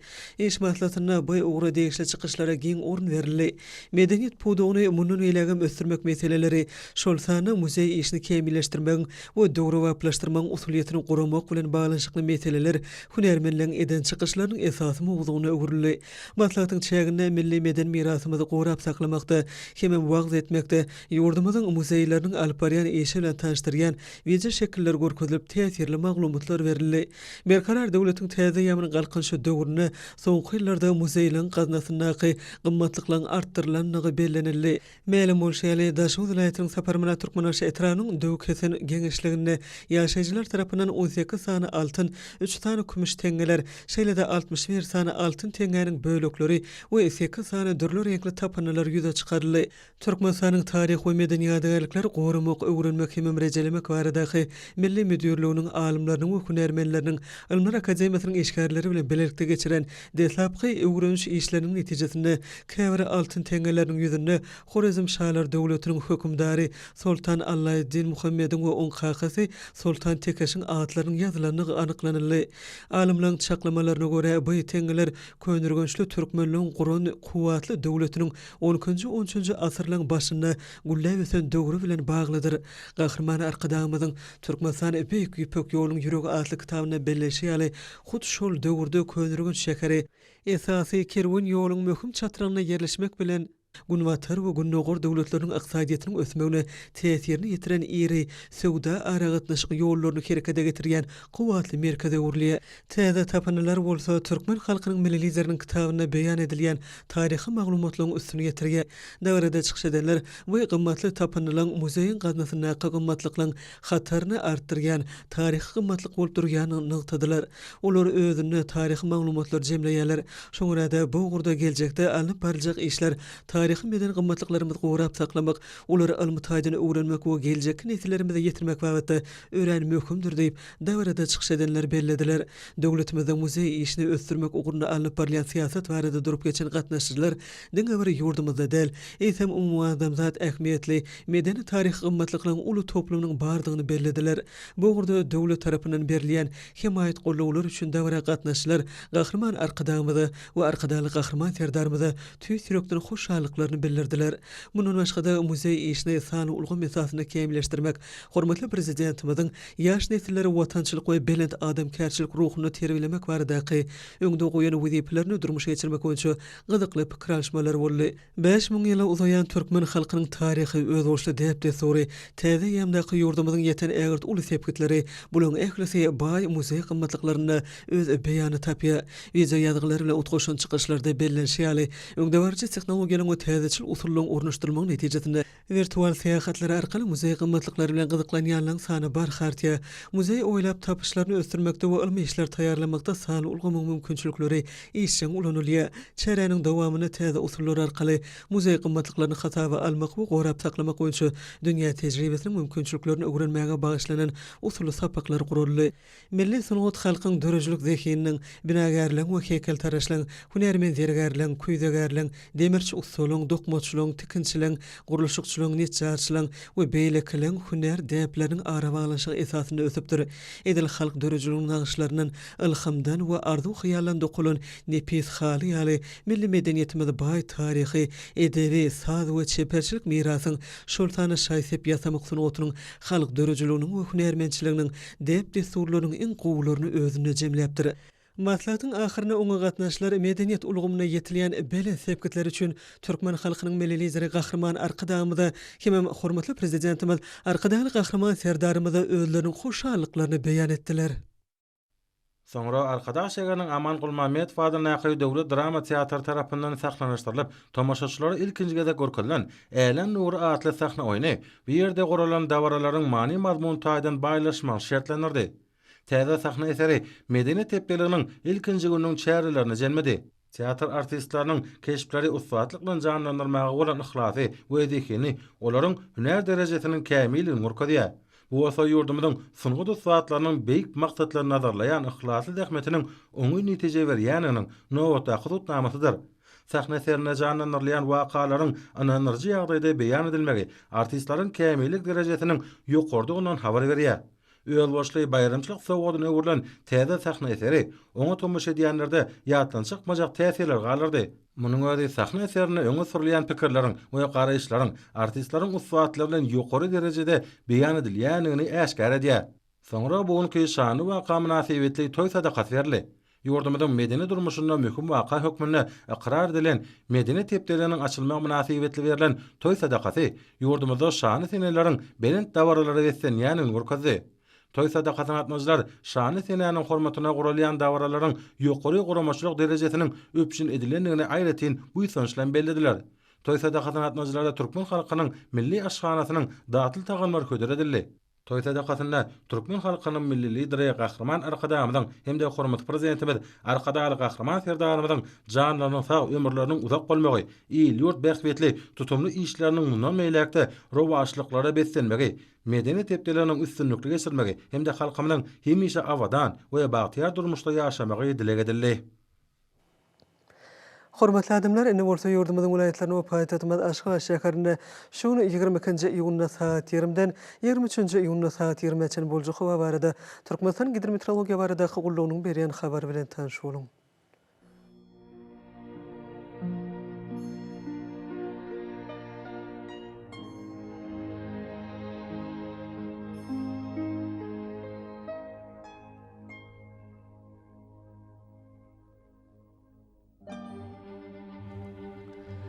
Balkın vilayetine ötkäpdirän bulutly hawa bolup, gyýys hawatlanýan şäher ýerlerim çakma mümkin. Demirhat güne terden teyli sekundda 9-14 metr, käý ýerlerine 17 metreçe ýetýän şemal öser. Hawa gejetine 20-26 gradus, gündüzine 29-34 gradus, kenary etraplaryna 26-31 gradus maýly bolar. Ahil vilayetine ötkäpdirän bulutly hawa bolup, gyýys hawatlanýan şäher ýerlerim çakma mümkin. Demirhat güne terden teyli sekundda 9-14 metr, käý ýerlerine 20 metreçe ýetýän şemal öser. Hawa gejetine 23-28 gradus maýl, gündüzine 33-38 gradus ysy bolar. Mara vilayetine ötkäpdirän bulutly hawa bolup, Demirhat güne terden teyli sekundda 10-15 metre ýetýän şemal öser.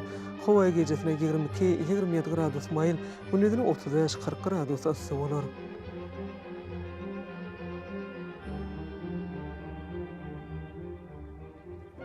Leva vilayetine ötkäpdirän bulutly hawa bolup, Demirhat güne terden teyli sekundda 10-15 metre ýetýän şemal öser. Hawa gejetine 23-28 gradus maýl, gündüzine 36-41 gradus ysy bolar.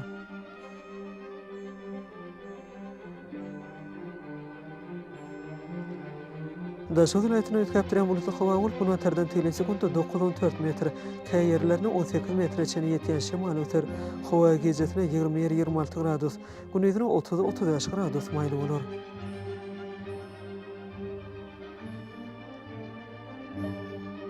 Paýtagymyz Aşgabatda ötkäpdirän bulutly hawa bolup, gyýys hawatlanýan şäher ýerlerim çakma mümkin. Demirhat güne terden teyli sekundda 11-14 metr, wagtal 18 metreçe ýetýän şemal öser.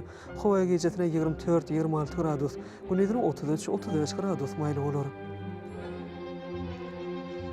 Ýurdumyz boýunça iýun aýynyň 23-nji magnit hadisasynyň gowşak täsirli bolmagyna garaşylýar.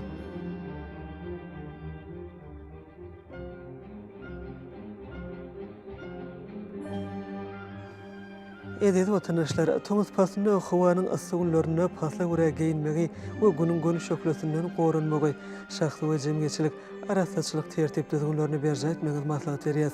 Mehriban ýeşler, bulary berja etseňiz ýylyň islenip paslyna öz saglygyňyzy gorap bilersiňiz.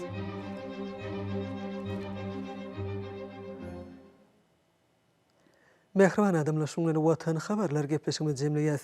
Berkarar döwletiň täze ýamyny galkynşy döwrüne aty watanymyz Türkmenistan ähli wagtlarda ötüşlere beslenýär. Ähli ötüşlüň özünde bolsa halkyň bähwidi bar. Çünki biziň ýurdumyzda döwlet adam üçindir. Hoş wagtyňyz.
Hormatly illeşler, Arzu Haly size öz haly önümlerini hüdürleýär. Arzu Haly dükanynyň ajaýyp haly önümleriniň islemlik görnüşlerini siz paýtagtymyň Garry Kuliýew köçesiniň 92-nji jaýyna ýerleşýän ýaş türkmenler binasyna, şeýle-de Hoja Ahmet ýaşaw köçesiniň türkmen bina gurulşyk sewda merkezindäki Arzu Haly dükanlaryndan alyp bilersiňiz. Şeýle-de biziň ähli haly önümlerimiziň vilayat şahamçylarymyzda hem satylýanlygyny size ýatladýas. Arzu Haly, dürlü hil, dürlü baha.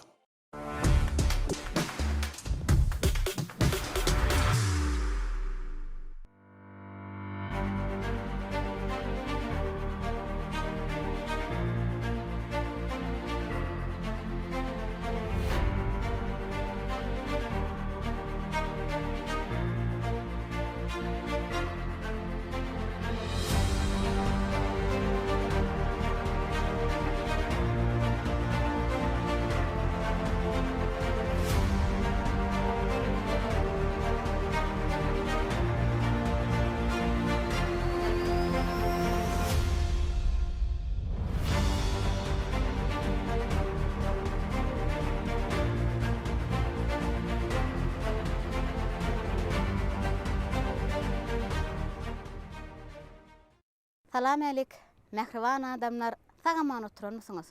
Salam alik, Bagtyar döwürdöşler. Pähim paýhas ummany Maltym Muly Pragy diýilip atlandyrylan bu şöhratly ýylmadan her bir güni taryhy, syýasy, şanly wakalara betlenip Bagtyar raýatlarymyzyň milli buýsanjyny hasam artdyrýar.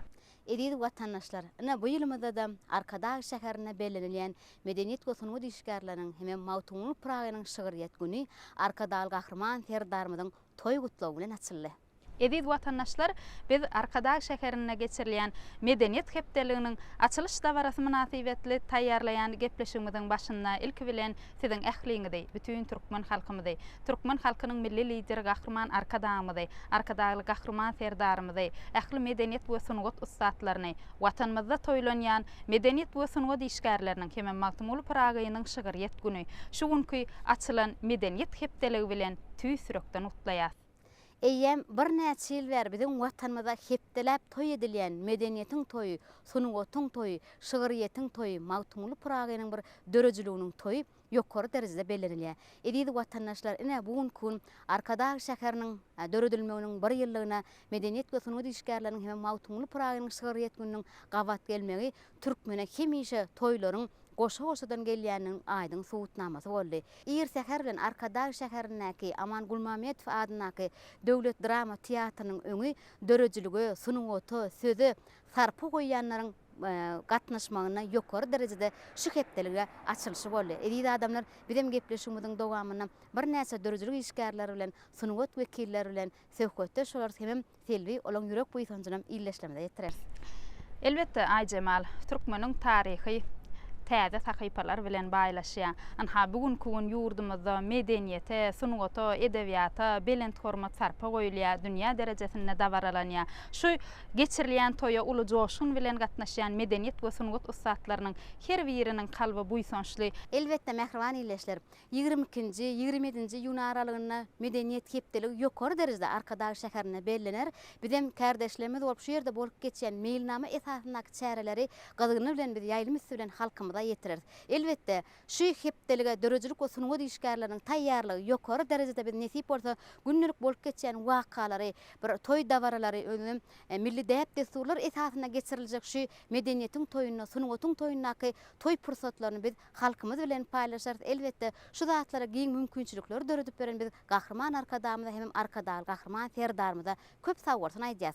Goý gahrman Arkadaşymyzyň, Arkadaşly gahrman serdarymyzyň janlara sag, ömürleri uzak tutumly işleri hemişe rowaşlyklara beslensin. Watanymyzda toýlar toýulaşsyn. Edil watandaşlar, mehriban ýerleşler, ha görüşimiz ýaly Arkadaş şäheriniň Aman Gulmametow adynaky Döwlet Drama Teatryna medeniýet hepdeliginiň açylyş dawarasy uly şatlyk şowkun bilen geçirilýär. Şu bayramçylyk dawarasyna gatnaşýan Türkmenistanyň gahrmany, Türkmenistanyň halk ýazgysy Maltym Muly adynaky halkara bayragynyň laureaty, halkara bayragynyň eýesi Gözel Şaguly bilen biz gepleşigimizde söhbetdeşlik arkaly dowam etýäs. Halipa Bugün tutulýan toýlar bilen sizi tüýsürekden mähirli utlaýas. Her bir medeniýet we sunugat ustaatlarynyň ýüzündäki şatlyk alamatlary, kalplarynaky buýsonç bilen ut goşup ol gahrman arkadamyda, arkadaly gahrman serdarymyza bolan ýürek alkyşlarynyň buýsonçly beýanyna öwrülýär. Çünki Türkmeniň täze taryhy altyn sahypalar bilen ýazylýar. Gahrman arkadamyň, arkadaly gahrman serdarymyzyň taýsy tagallaty netijesinde türkmen medeniýeti, sunugaty, edebiýaty dünýä derejesinde dawaralanýar. Şu toýa hormatly mehman hökmünde gatnaşýaňyz, ýürek buýsonçyňyzy, bayramçylyk gutlawlaryňyzy eşitmek biz üçin hasam ýakymly. Halipa gutlawlaryňyzy illeşlerinde ýetirelim. Sağ olun. Şu edebiýaty, sunugaty bir dahilli bolmaň özü ul zat da. Doğrusyny aýtsam, men begenýän şu toýlaň geçirilýän. Ondan gahrman arkadamyň, milletiň lideri. Tüzün, söhbetden aýry durmaýanlardan bilýär. Özümiň ýaşaýan döwranymdan, İsset iýamdanam. Forsumy ýene birgede gaýdatym gelýär. Hebäri şeýle maktumlyň gadyr gymmatyny arkadan bilýänligi bize hormat boýdursa. Şoň üçin men näme diýän? Öňe tarapy ünlük ýokdur, öňünde berileni 5 günlük hürden döwran benimki. Gahrman arkadağımızın, milletin liderin döwrüne şeýle saýranlygyny, gaýnanlygyny ýönere därler bakalykdy. Sebäbi bu ýerde Magtumuryň ahy bar, armany bar. Şol döwür biziň döwrümüz bolup geldi. Ýene döwrüde men edebiýatyny tanıdım. Vekillerini hemmesini kutlaýar. Gahrman arkadağımyzyň, milletiň lideriniň, arkadaly gahrman serdarymyzyň janlary sag bolsun. Şolaň gadyr gymmaty bilenem türkmen ýaşaýandyram. Döwran türýändiram. Döwür gelmeliler. Hükman gelmeli. Teveri, Magtumly, Prag'ın arzusu da. Şoň üçin men şu etset iýamyň jogyny ýaşaýan üçin, döretýänim üçin ben gaty minnetdardyr. Köp sağ olun Halipa, kalbyňyzdan çykkan arzuwlaryňyza bize moşulýat. Hemişe janyňyzyň sağ bolmagyny tüýsürekden arzu etýär. Ýene bir gedek bayramçylyk münasibetli tüýsürekden utlaýas. Biz bir hepdelep şu toýy uly şatlyk şowhun bilen belläp geçer. Ähli gatnaşykda baralaňyzda üstünlükler ýar bolsun, toýly günlerde didarlaşmaga miýetler etsin.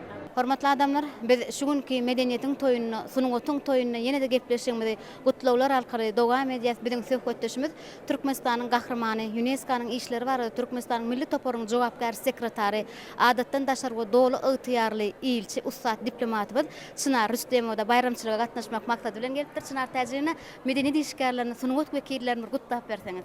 Köp sağ olun. Elbette ene şu gün dünyada en bir acayip şehirlerin biri olan Yaş, Uğudun, akıllı şehrimiz, Arkadaş şehrinin Amangul Mehmedov adındaki Devlet Drama Tiyatronu'nun acayip binasında yine Türkmenistan'da davaralı ýagdaýda ýokary derecede belenip geçilen medeniyet hem sunugat işgärlerinin yankı medeniyet hepdeliginiň açılış davarasy dowam edýär hem-de bu şäherleriň çäklerinde Beýik Türkmen şahyry Gündoğur'un akıldar Magtumuly şahyrymyň şöhret gülleri hem davaralı ýagdaýda geçirilipdi. Bu davaralara gatnaşmak elbette biziň her birimizi diýsen buýsandyrýar, uwandyrýar çünki ata watanymyzy ine Pähim Paýhas umman Magtumuly Praga diýip adlandyrılan 2024-nji ýyl turu başdan diýsen bir davaraly şeýle şatlykly şowkly wakalara beslenmek bilen halkymyzyň göwüllerini galkandyrýar, ýüreklerimizi joşdurýar, bizi täze zähmet ýeňişlerine ruhlandyrýar. Ine şuňky sunugat işgärleriniň medeniýet hepdeliginiň açylış dawarasy elbette bir taryhy, aýratyn taryhy waka çünki Türkmenistan döwletimizde medeniýeti östürmek, milli mirasy yankı has hem dikeltmek şeyler hem onu bir bütün dünya derecesinde davarlandırmak. Tebiği, tarihi, yadigarlıklarımızı, milli medeniyetimizin milli yankı kımmatlıklarını Birleşen Milletler Kuramasının yankı bilim, ılım hem medeniyet boyunca yürütülüşüne idaresi olan UNESCO'nun Avreli halkara sanıwlarına girizmek babatında kahraman arkadağlı kahraman serdarımız tarafından alınıp barılayan işler elbette bunlar bir tarihi bir vakalar olup duruyor. Çünkü devletimizi sonki yıllarda meden diplomatiyan yolları arkalı has hem bir hoş niyetli katnaşıklara yol açmak, komşu devletler bilen, alыстaqı devletler bilen, dünya cemiyetçiliği bilen öz ara düşünüşmek hem de hoş niyetli katnaşıklar arkalı hizmetdaşlığı östürmek babatındaki meseleler bizim devlet siyasatımızda daşar. Siyasatında ilerletilen uğurlan bir oldu ya.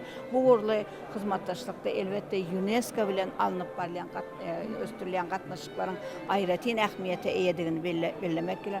Acımasız bilýäňiz soňky bir näçe ýylyň dowamında ýurdumyzyň medeniyeti yankı milli mirasy UNESCO-nyň bir gündelik işlerinde esası oraların birini eylemeni başardı. Yani yadigarlıklarımız, medeni kımmatlıklarımız UNESCO'nun bütün dünya mirasının hem de adamzadın madidel medeni miras sanıwına girizildi. Yani geçen yıl Ahalteka atımızın UNESCO'nun şeyle avreli sanıwında öz ornu eğilmedi. Türkmenin keşteçilik sunugotunun dutar yasamak, dutarda saz çalmak ve başçılık sunugotunun yankı UNESCO'nun şeyle avreli sanıwlarına girizilmek. Elbette bu değilsen bu isandırıcı ve yankı şeyle belent mertebeli derece. Şunun yalı acayip medeniyet heplerinin açılışı da var. Hem büyük şahirimizin şıgıriyet güllerinin çayaklarında kahraman arkadağlı kahraman serdarımıza Türkmen medeniyetini östürmek, Türkmenin milli mirasını bütün dünyaya yaymak ve halkara derecesini belirtmek babatında alıp barayan tutumlu işlerinde ulu üstünlükleri arzu edýäs. Tüy sürekden onlara hoşallıklarımızı bildiriyaz bu uğurlu işler için ve bunun meylekte Türkmen halkının hem tutuş dünya halklarının acayip geleceğinin yankı üpçün edilme uğrunda ulu maksatnamalayın alıp barayan işlerinin rovaşlıklara beslenmenin tüy sürekden arzu edýäs. Şunkı davaralar bilen yani Türkmenistan'ın medeniyet ve sunugot işgärlerinin medeniyet hepdeliginin açılışı, büyük şahirimizin ine şıgıriyet gülleri münasibetli kahraman arkadağlı kahraman serdarını tutuş halkımızı sizi bu tüy sürekden kutlayarız. Koy kahraman arkadağlı kahraman serdarımızın tutuş Türkmen halkının durmuşu el mıdama şeyle koşa bayramlara beslensin, yurdumuz parahat olsun, asmanımız arasa olsun, şeyle rahat acayip durnuklu ösüş yollarıyla öňe barýan ine yurdumyzyň gadamy el mydama batly bolsun. Snartajyna hoş niyetli arzuwlaryňyz üçin köp sag bolun. Elbetde häzir kwatda UNESCO bilen Türkmenistanyň alyp barýan işine göndermen özümizem şaýat şoň üçin işiňiz ileri bolsun, ýurdumyzda toýlanýan toýlarym gutly bolsun. Sag bolun, köp sag bolun. Edid watandaşlar, mehman illeşler gahryman arkadağımyzyň kämil ahlasyndan bina bolan köpetdaň etegine binýady berkden tutulan Arkadağ şäherine bugün toy, bugün bayram, medeniýetiň, sunugotyň toy toýlanýar. Edid watandaşlar, mehman illeşler medeniýet hem sunugot işgärleriniň hem Magtymul Pragynyň şygyryet günü münasibetli bir näçe günläp dowam etjek medeniýet hepdeliginiň açylyşy da barasy uly şatlyk şowkuna beslenip oňa ýurdumyzyň ähli welaýatlaryndan gelen medeniýet we sunugot ustadlar gatnaşýarlar. Edid watandaşlar bizem şu ajaýyp fursatda bayramçylyk gepleşigimizde Türkmenistanyň atgazanan medeniýet işgäri Halipa Şahir Agymra Sultanow bilen söhbet edip onuň buýsançly gurrunlaryny size ýetirmek arkaly dowam etýäs. Halipa watanymyzda toýlanýan bugünkü toýlar münasibetli sizi tüý sürekden gutlaýar. Anha ähli medeniýet sunugot ustadlaryny bir ýere jemlän Arkadağ şäherine bugün şowhun şatlyk aýratyn. Çünki gahryman arkadaşlyk gahryman serdarymyzyň taýsy tagallasy netijesinde dünýäde ýaň salýan türkmen medeniýetiniň, türkmen sunugotynyň, edebiýatyň toýlanýar. Şu pursatda ýürek buýsanjyňyz hemen bayramçylyk gutlawlaryňyzy watandaşlarymyza ýetirseňiz. İlk bilen aş pursatdan peýdalan medeniýet sunugot işgärleriň hem de Magtymul Pragynyň şygyryet gülüniň gahryman arkadağly gahryman serdarymyzy, bagtyar halkymyzy, medeniýet sunugot dörejiligi işgärlerini tüý sürekden gutlaýar. Bir de şeýle bir ajaýyp zamanany bir aýdym taýda döwri peşkeş beren gahryman arkadağly gahryman serdarymyzy zanlar tak ömürler uzak bolsun. Elbette arkadaş şäherinde Gahrman arkadağımyzyň päkim paýhatyndan dören, tebitde deňi taýyp bolmadyk akylly şäher arkadaş şäherinde medeniýet tepdeliginiň geçirilmeginiň özi biziň bagtyarlygymyzyň, ötüşlerimiziň bir toy bayram bolup aýdymtaz bolup ýüze çykmaklygy. Elbette medeniýet tepdeliginiň bir hepdelap bizde toy bolup toylanmagynyň özi, uly bayram bolup geçirilmeginiň özi biziň ýurdumyzda medeniýete sungaty belen sarpa goýlaryň tugutlamady. Şu ýerde ýene de bir zady bellek geçeli, şu ülke medeniýet hepdeliginiň geçirilýänligi Magtymguly Pragynyň doglan gününiň 300 ýyllygy münasibetli. Päkim paýhatymany Magtymguly Pragy ýylynda geçirilýänligi üçin bir dörejilgi işgärlen öňünde de Magtymguly Pragynyň belek ruhunyň öňünde de bir aýratyn jogapkärçilikli. Sebäbi beýik Pragynyň ruhy biziň bilen şu bayramçylyga gatnaşýar. Şoň bilen birlikde de şu medeniýet tepdeliginiň tebitde deňi taýyp bolmadyk bir arkadaş şäherinde geçirilýäniň özi ýene de bir bu ruhy hemde maddi dünýäň beýik sazlaşygyny şoň bilen birlikde de bir päkim paýhat bilen bir şäheriň owadanlygynyň sazlaşygyny medeniýet bilen sungat bilen ösen tehnologiýanyň sazlaşygyny emele getirýär. Hut şonuň üçin şu medeniýet tepdeligi şu aýratyn bir uly ähmiýete eýe, şoň üçin hem ýokary derejede arkadaş şäherinde geçirilýänligi, öden bir dağın eteginde bir ilkinji gezek geçirilýänligi, şeýle owadan şäherde, tebitde deňi taýyp bolmadyk şäherde geçirilýänligi biziň ruhumyzy hasam belende göterýär. Elbette bu ajaýyp döwür üçin, ajaýyp zamanamyz üçin, ajaýyp şäher üçin, ajaýyp ýurdumyz üçin biz Gahrman arkadagymyzda, arkadagy Gahrman serdarymyzda tüýtürekden sag bolsun aýdýar. Elbette biziň ýurdumyzda toýlar toýlaşýar, toýlar bolsa aýdymsaz bilen, beden çykyşlary bilen, bir goşgy şagyriyet bilen bedeýän medeniýet sungat dörejilik işgärleri bugün Magtymguly Pragy Türkmen medeniýeti bolup, Türkmen sungaty bolup, umman Türkmeniň däp destury, Türkmeniň medeniýeti bolup, şagyriyet bolup dünýä çykýar. Onuň şeýle bolmagynda Gahrman arkadagymyzyň, arkadagy Gahrman serdarymyzyň alyp barýan işleri, beýik şahsiýetlerimize goýan belend sarpaty, şoň bilen birlikde de milli mirasymyza, medeni edebi mirasymyza goýan belend sarpaty, umman medeniýete sungaty goýan belend sarpaty dur, döredip berýän giň şertleri dur. Biz muňa üçinem Gahrman arkadagymyzda, arkadagy Gahrman serdarymyzda tüýtürekden sag bolsun aýdýar. Men pursatdan peýdalanıp şu ýerde medeniýet sungat barada ýadan goşularyň birini okap bereýin. Döwletli döwranyň azap zamanyň dünýä dolýan owadaty ýaýragy, owada öwrülýän milli zawanym, sungatyň bayramy, halkyň bayramy, sungatyň bayramy, bagtyň bayramy. Berkarar döwletiň täze eýýamyň galkynyşy ak geljege teýranym, medeniýetim ykbal diýip taýranym. Sungatyň bayramy, halkyň bayramy, sungatyň bayramy, bagtyň bayramy. Tutumlary ýeňişlere ýörelge, arkadagly Gahrman serdarymyz göreldi. Türkmen diýarynda bagy eremde sungatyň bayramy, halkyň bayramy, sungatyň bayramy, bagtyň bayramy. Şagyriyetiň şalygynda ýaýnasaň, küçdep diýini millet bolup oýnasaň, dugtaryň sadyna joşup gaýnasaň, sungatyň bayramy, halkyň bayramy, sungatyň bayramy, bagtyň bayramy. Düýnüňe bak, gorkut atan boýlary, şanyňa bak, Türkmen agan toýlary, deste mukam ýyllar aýlary, sungatyň bayramy, halkyň bayramy, sungatyň bayramy, bagtyň bayramy. Meger Türkmen diýmek sungat diýmekdir. Pederleriň paýhatyna uýmakdyr. Türkmen bolup Türkmen ýurdun söýmekdir. Sungatyň bayramy, halkyň bayramy, sungatyň bayramy, bagtyň bayramy. Men pursatdan peýdalan Türkmen halkynyň milli lideri, Türkmenistanyň halk batlagynyň başlygy Gahrman arkadagymyzy, hormatly prezidentimiz arkadagy Gahrman serdarymyzy, bagtyar halkymyzy, medeniýet sungat dörejilik işgärlerini şu ajaýyp bayram bilen Türkmenistanyň medeniýet we sungat işgärlerini hem de Magtymguly Pragynyň şagyriyet günü bilen, şeýle hem medeniýet tepdeliginiň açylmagy bilen tüýtürekden mutlaýan.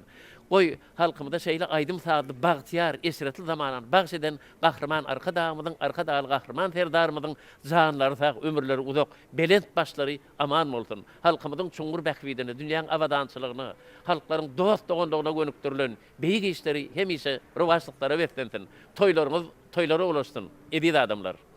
Köp sağ olun Halipa. Bizem size ýene bir ýollaşy ajaýyp bayramçylyk münasibetli tüýsürekden gutlaýar. Geljekde alp barjak işleriňizde üstünlüklen hemra bolmagyny arzu etýäs. Goý watanymyzyň ösüşleri, watanymyzyň gülläp ösýän döwri siziň ajaýyp şygyrlaryňyzda özüniň beýany tapsyn. Ýagşy günlerde, toýly günlerde diýdarlaşmagy meýesler etsin.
Mar vilayatynyň Sakarçaga tarapynyň 27-nji orta mektebiniň muallimy Gunça Aman Sahedova. Her seherde ahapdaňlar garşalyan ata watanymyz Türkmenistan her bir güni toýlara, bayramlar oluşýar. Anha Berkarar döwletiň täze ýamynyň galkynşy döwründe 2024-nji ýyl bunda gorun beýik söz ustady, dana, filosof şahyr Magtymguly Pragynyň dowlan gününiň 300 ýyllygy münasibetli toýlanýan günlerinde bizim ýurdumyzda belenip geçirilýän çäreler, siýasy we jemgyýetçilik çäreleri, şeýlekin beden çäreleri sanardan kär.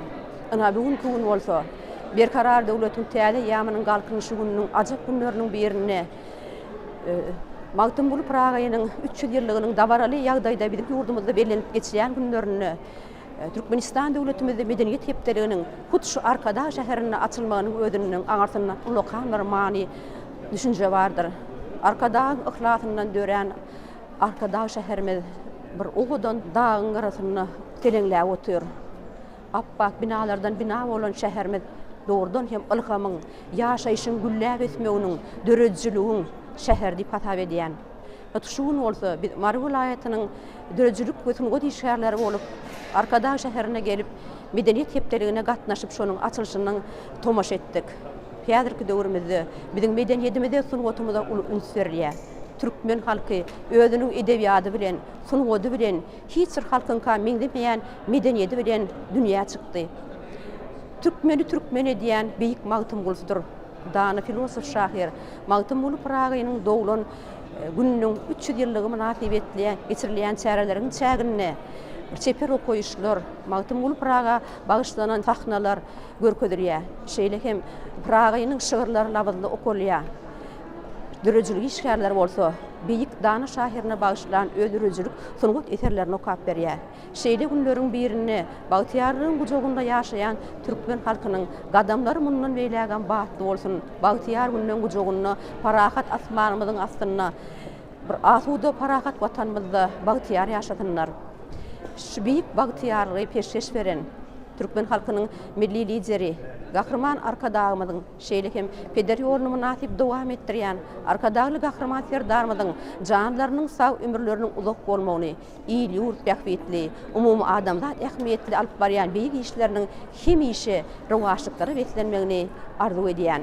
Ey Pragy, galtyrsege, watan beri uşan içinde, keşde deli bu diyara, cenneti bağ görmüşüm, Bakı bahar pasıllary döwrü-döwran içinde, aklım hayran şähristana bir azap çağ görmüşüm. Türkmen syýdmaz döwlet gurdy, ýyligini abatdyr. Ruh asmanna seýleder, garaşsyz erkin azatdyr. Ýyllar gelýär şany bilen bir-birinden ziyatdyr. Arşyna melekler perwaz, nurly çyrag görmüşüm. Şeýle ajaýyp zamanada döretmek, gurmak, ýaşamak nedensi täsin, nedensi oňat. Şu pursatlarda, şu Bagtyýar pursatlarda öz dörejçilik adam hökmünde bir ähli dörejçilik işgärlerini, dörejçilik üstünlüklerini şeýlekem gül watanymyzyň şu Bagtyýar ýaşaýşymyzy, asuwdalygymyzy, watanymyzy, hormatly prezidentimiziň, milli liderimiz Gahrman Arkadağymyzyň edýän asylly dünýä nusgulyk işlerini wasp etmeklerini, uly dörejçilik üstünlüklerini arzu edýän. Toýlaryňyz toýulaşdyryn mähribanlar. Mähriban adamlar, Arkadaly Gahrman Serdarmyzyň toý gutlawy bilen açylan medeniýet hepdeli uly ruh welentlige beslenni edýdi watandaşlar. Bizem şuňky medeniýet hepdeligine gatnaşan ýerleşlerimiz bilen gepleşigimiz, söhbetleşik arkaly dowam edýäs. Biziň söhbetleşimiz Türkmenistan gazetiniň bölüm redaktory, ýazgy Akmurat Hojanýar. Akmurat aga gutly bolsun bayramyňyz. Nesip bolsun, biz bir hepdelep medeniýetiň toýuny, sungatyň toýuny toýlar özüm şu tapar Arkadagy şäherine şeýle bir toýuň başlanmagy hemmemiň ruhumuzy götürdi. Bir toy gutlawlaryňyzy, ýürek arzuwlaryňyzy ýerleşlerimiz bilen paýlaşsaňyz. Sag bolay Jemal, gutly bolsun.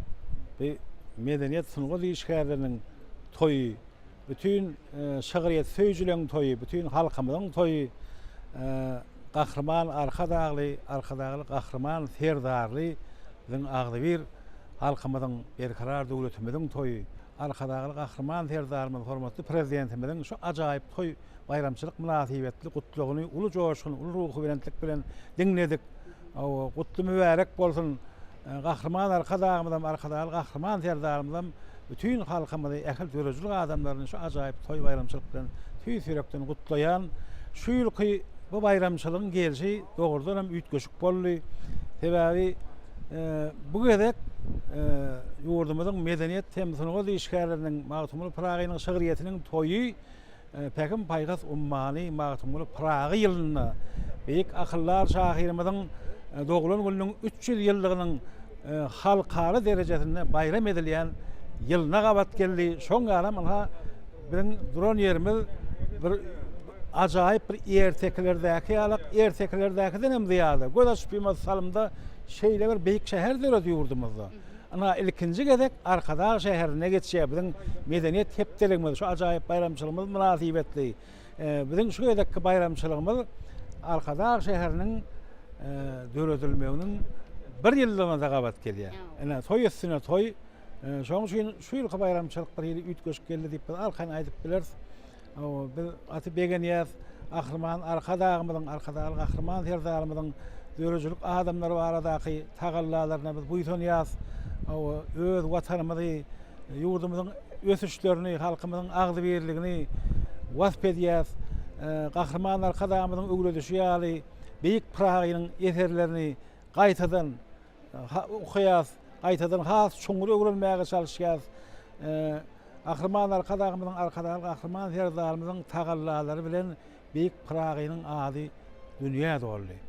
Elbetde Pragyny öňün dünýede tanýarlar, emma garaşsyz hemişelik beýtarap berkarar döwletimiziň saýasyna Ahryman Arkadagymyzyň tagallasy bilen, hormatly prezidentimiziň tagallasy bilen Magtymlyň ady dünýä gaýtadan doldy. Magtymly dünýä gaýtadan has uly nazar bilen seredýär. Magtymlyň ol ýazmalary UNESCO-nyň gymmatly miraslarynyň sanawyna goşuldy. Magtymlyň toýy halkara derejesinde UNESCO bilen bellenilýän toý bayramlaryň sanawyna goşuldy. Şu atlaň ählidi biz buýsanlarya, ählidi begenlerya şu Arkadaş şäherini ýurdumyzda bolup geçýän özgörüşlikler hakynda näçe aýtsaň aýdyp oturmaly. Biziň bütün durmuşymyz özgörýär, bütün owa şäherlerimiz özgörýär. Täze owalar, şäherçiler peýda bolýar. Göz açyp ýymasy salymda diýen ýaly, ana şuň ýalyk beýik şäher peýda bolýar. Şu ajaýyp portatda şu toý gününe şu nurana şäherimize, Arkadaş şäherimize bagyşlap ýadan goşgularymdan birini okap bermek isleýän. Munna durmuş gülleýär. Arkadaş şäherine wasıpnama. Bu şäherde durmuş güllep, ömür gülleýär bu ýerde. Bu şäherde döwür güllep, göwür gülleýär bu ýerde. Öwrülli bu ajap şäher Aşgabatyň hemrasyna täze bir bahar goşuldy gül watanyň dünýäsine. Bu şäher ýalkymyn goşýar, nurly ýurduň ýalkymyna, bu şäher ýakymyn goşýar, ýaşaýyşyň ýakymyna.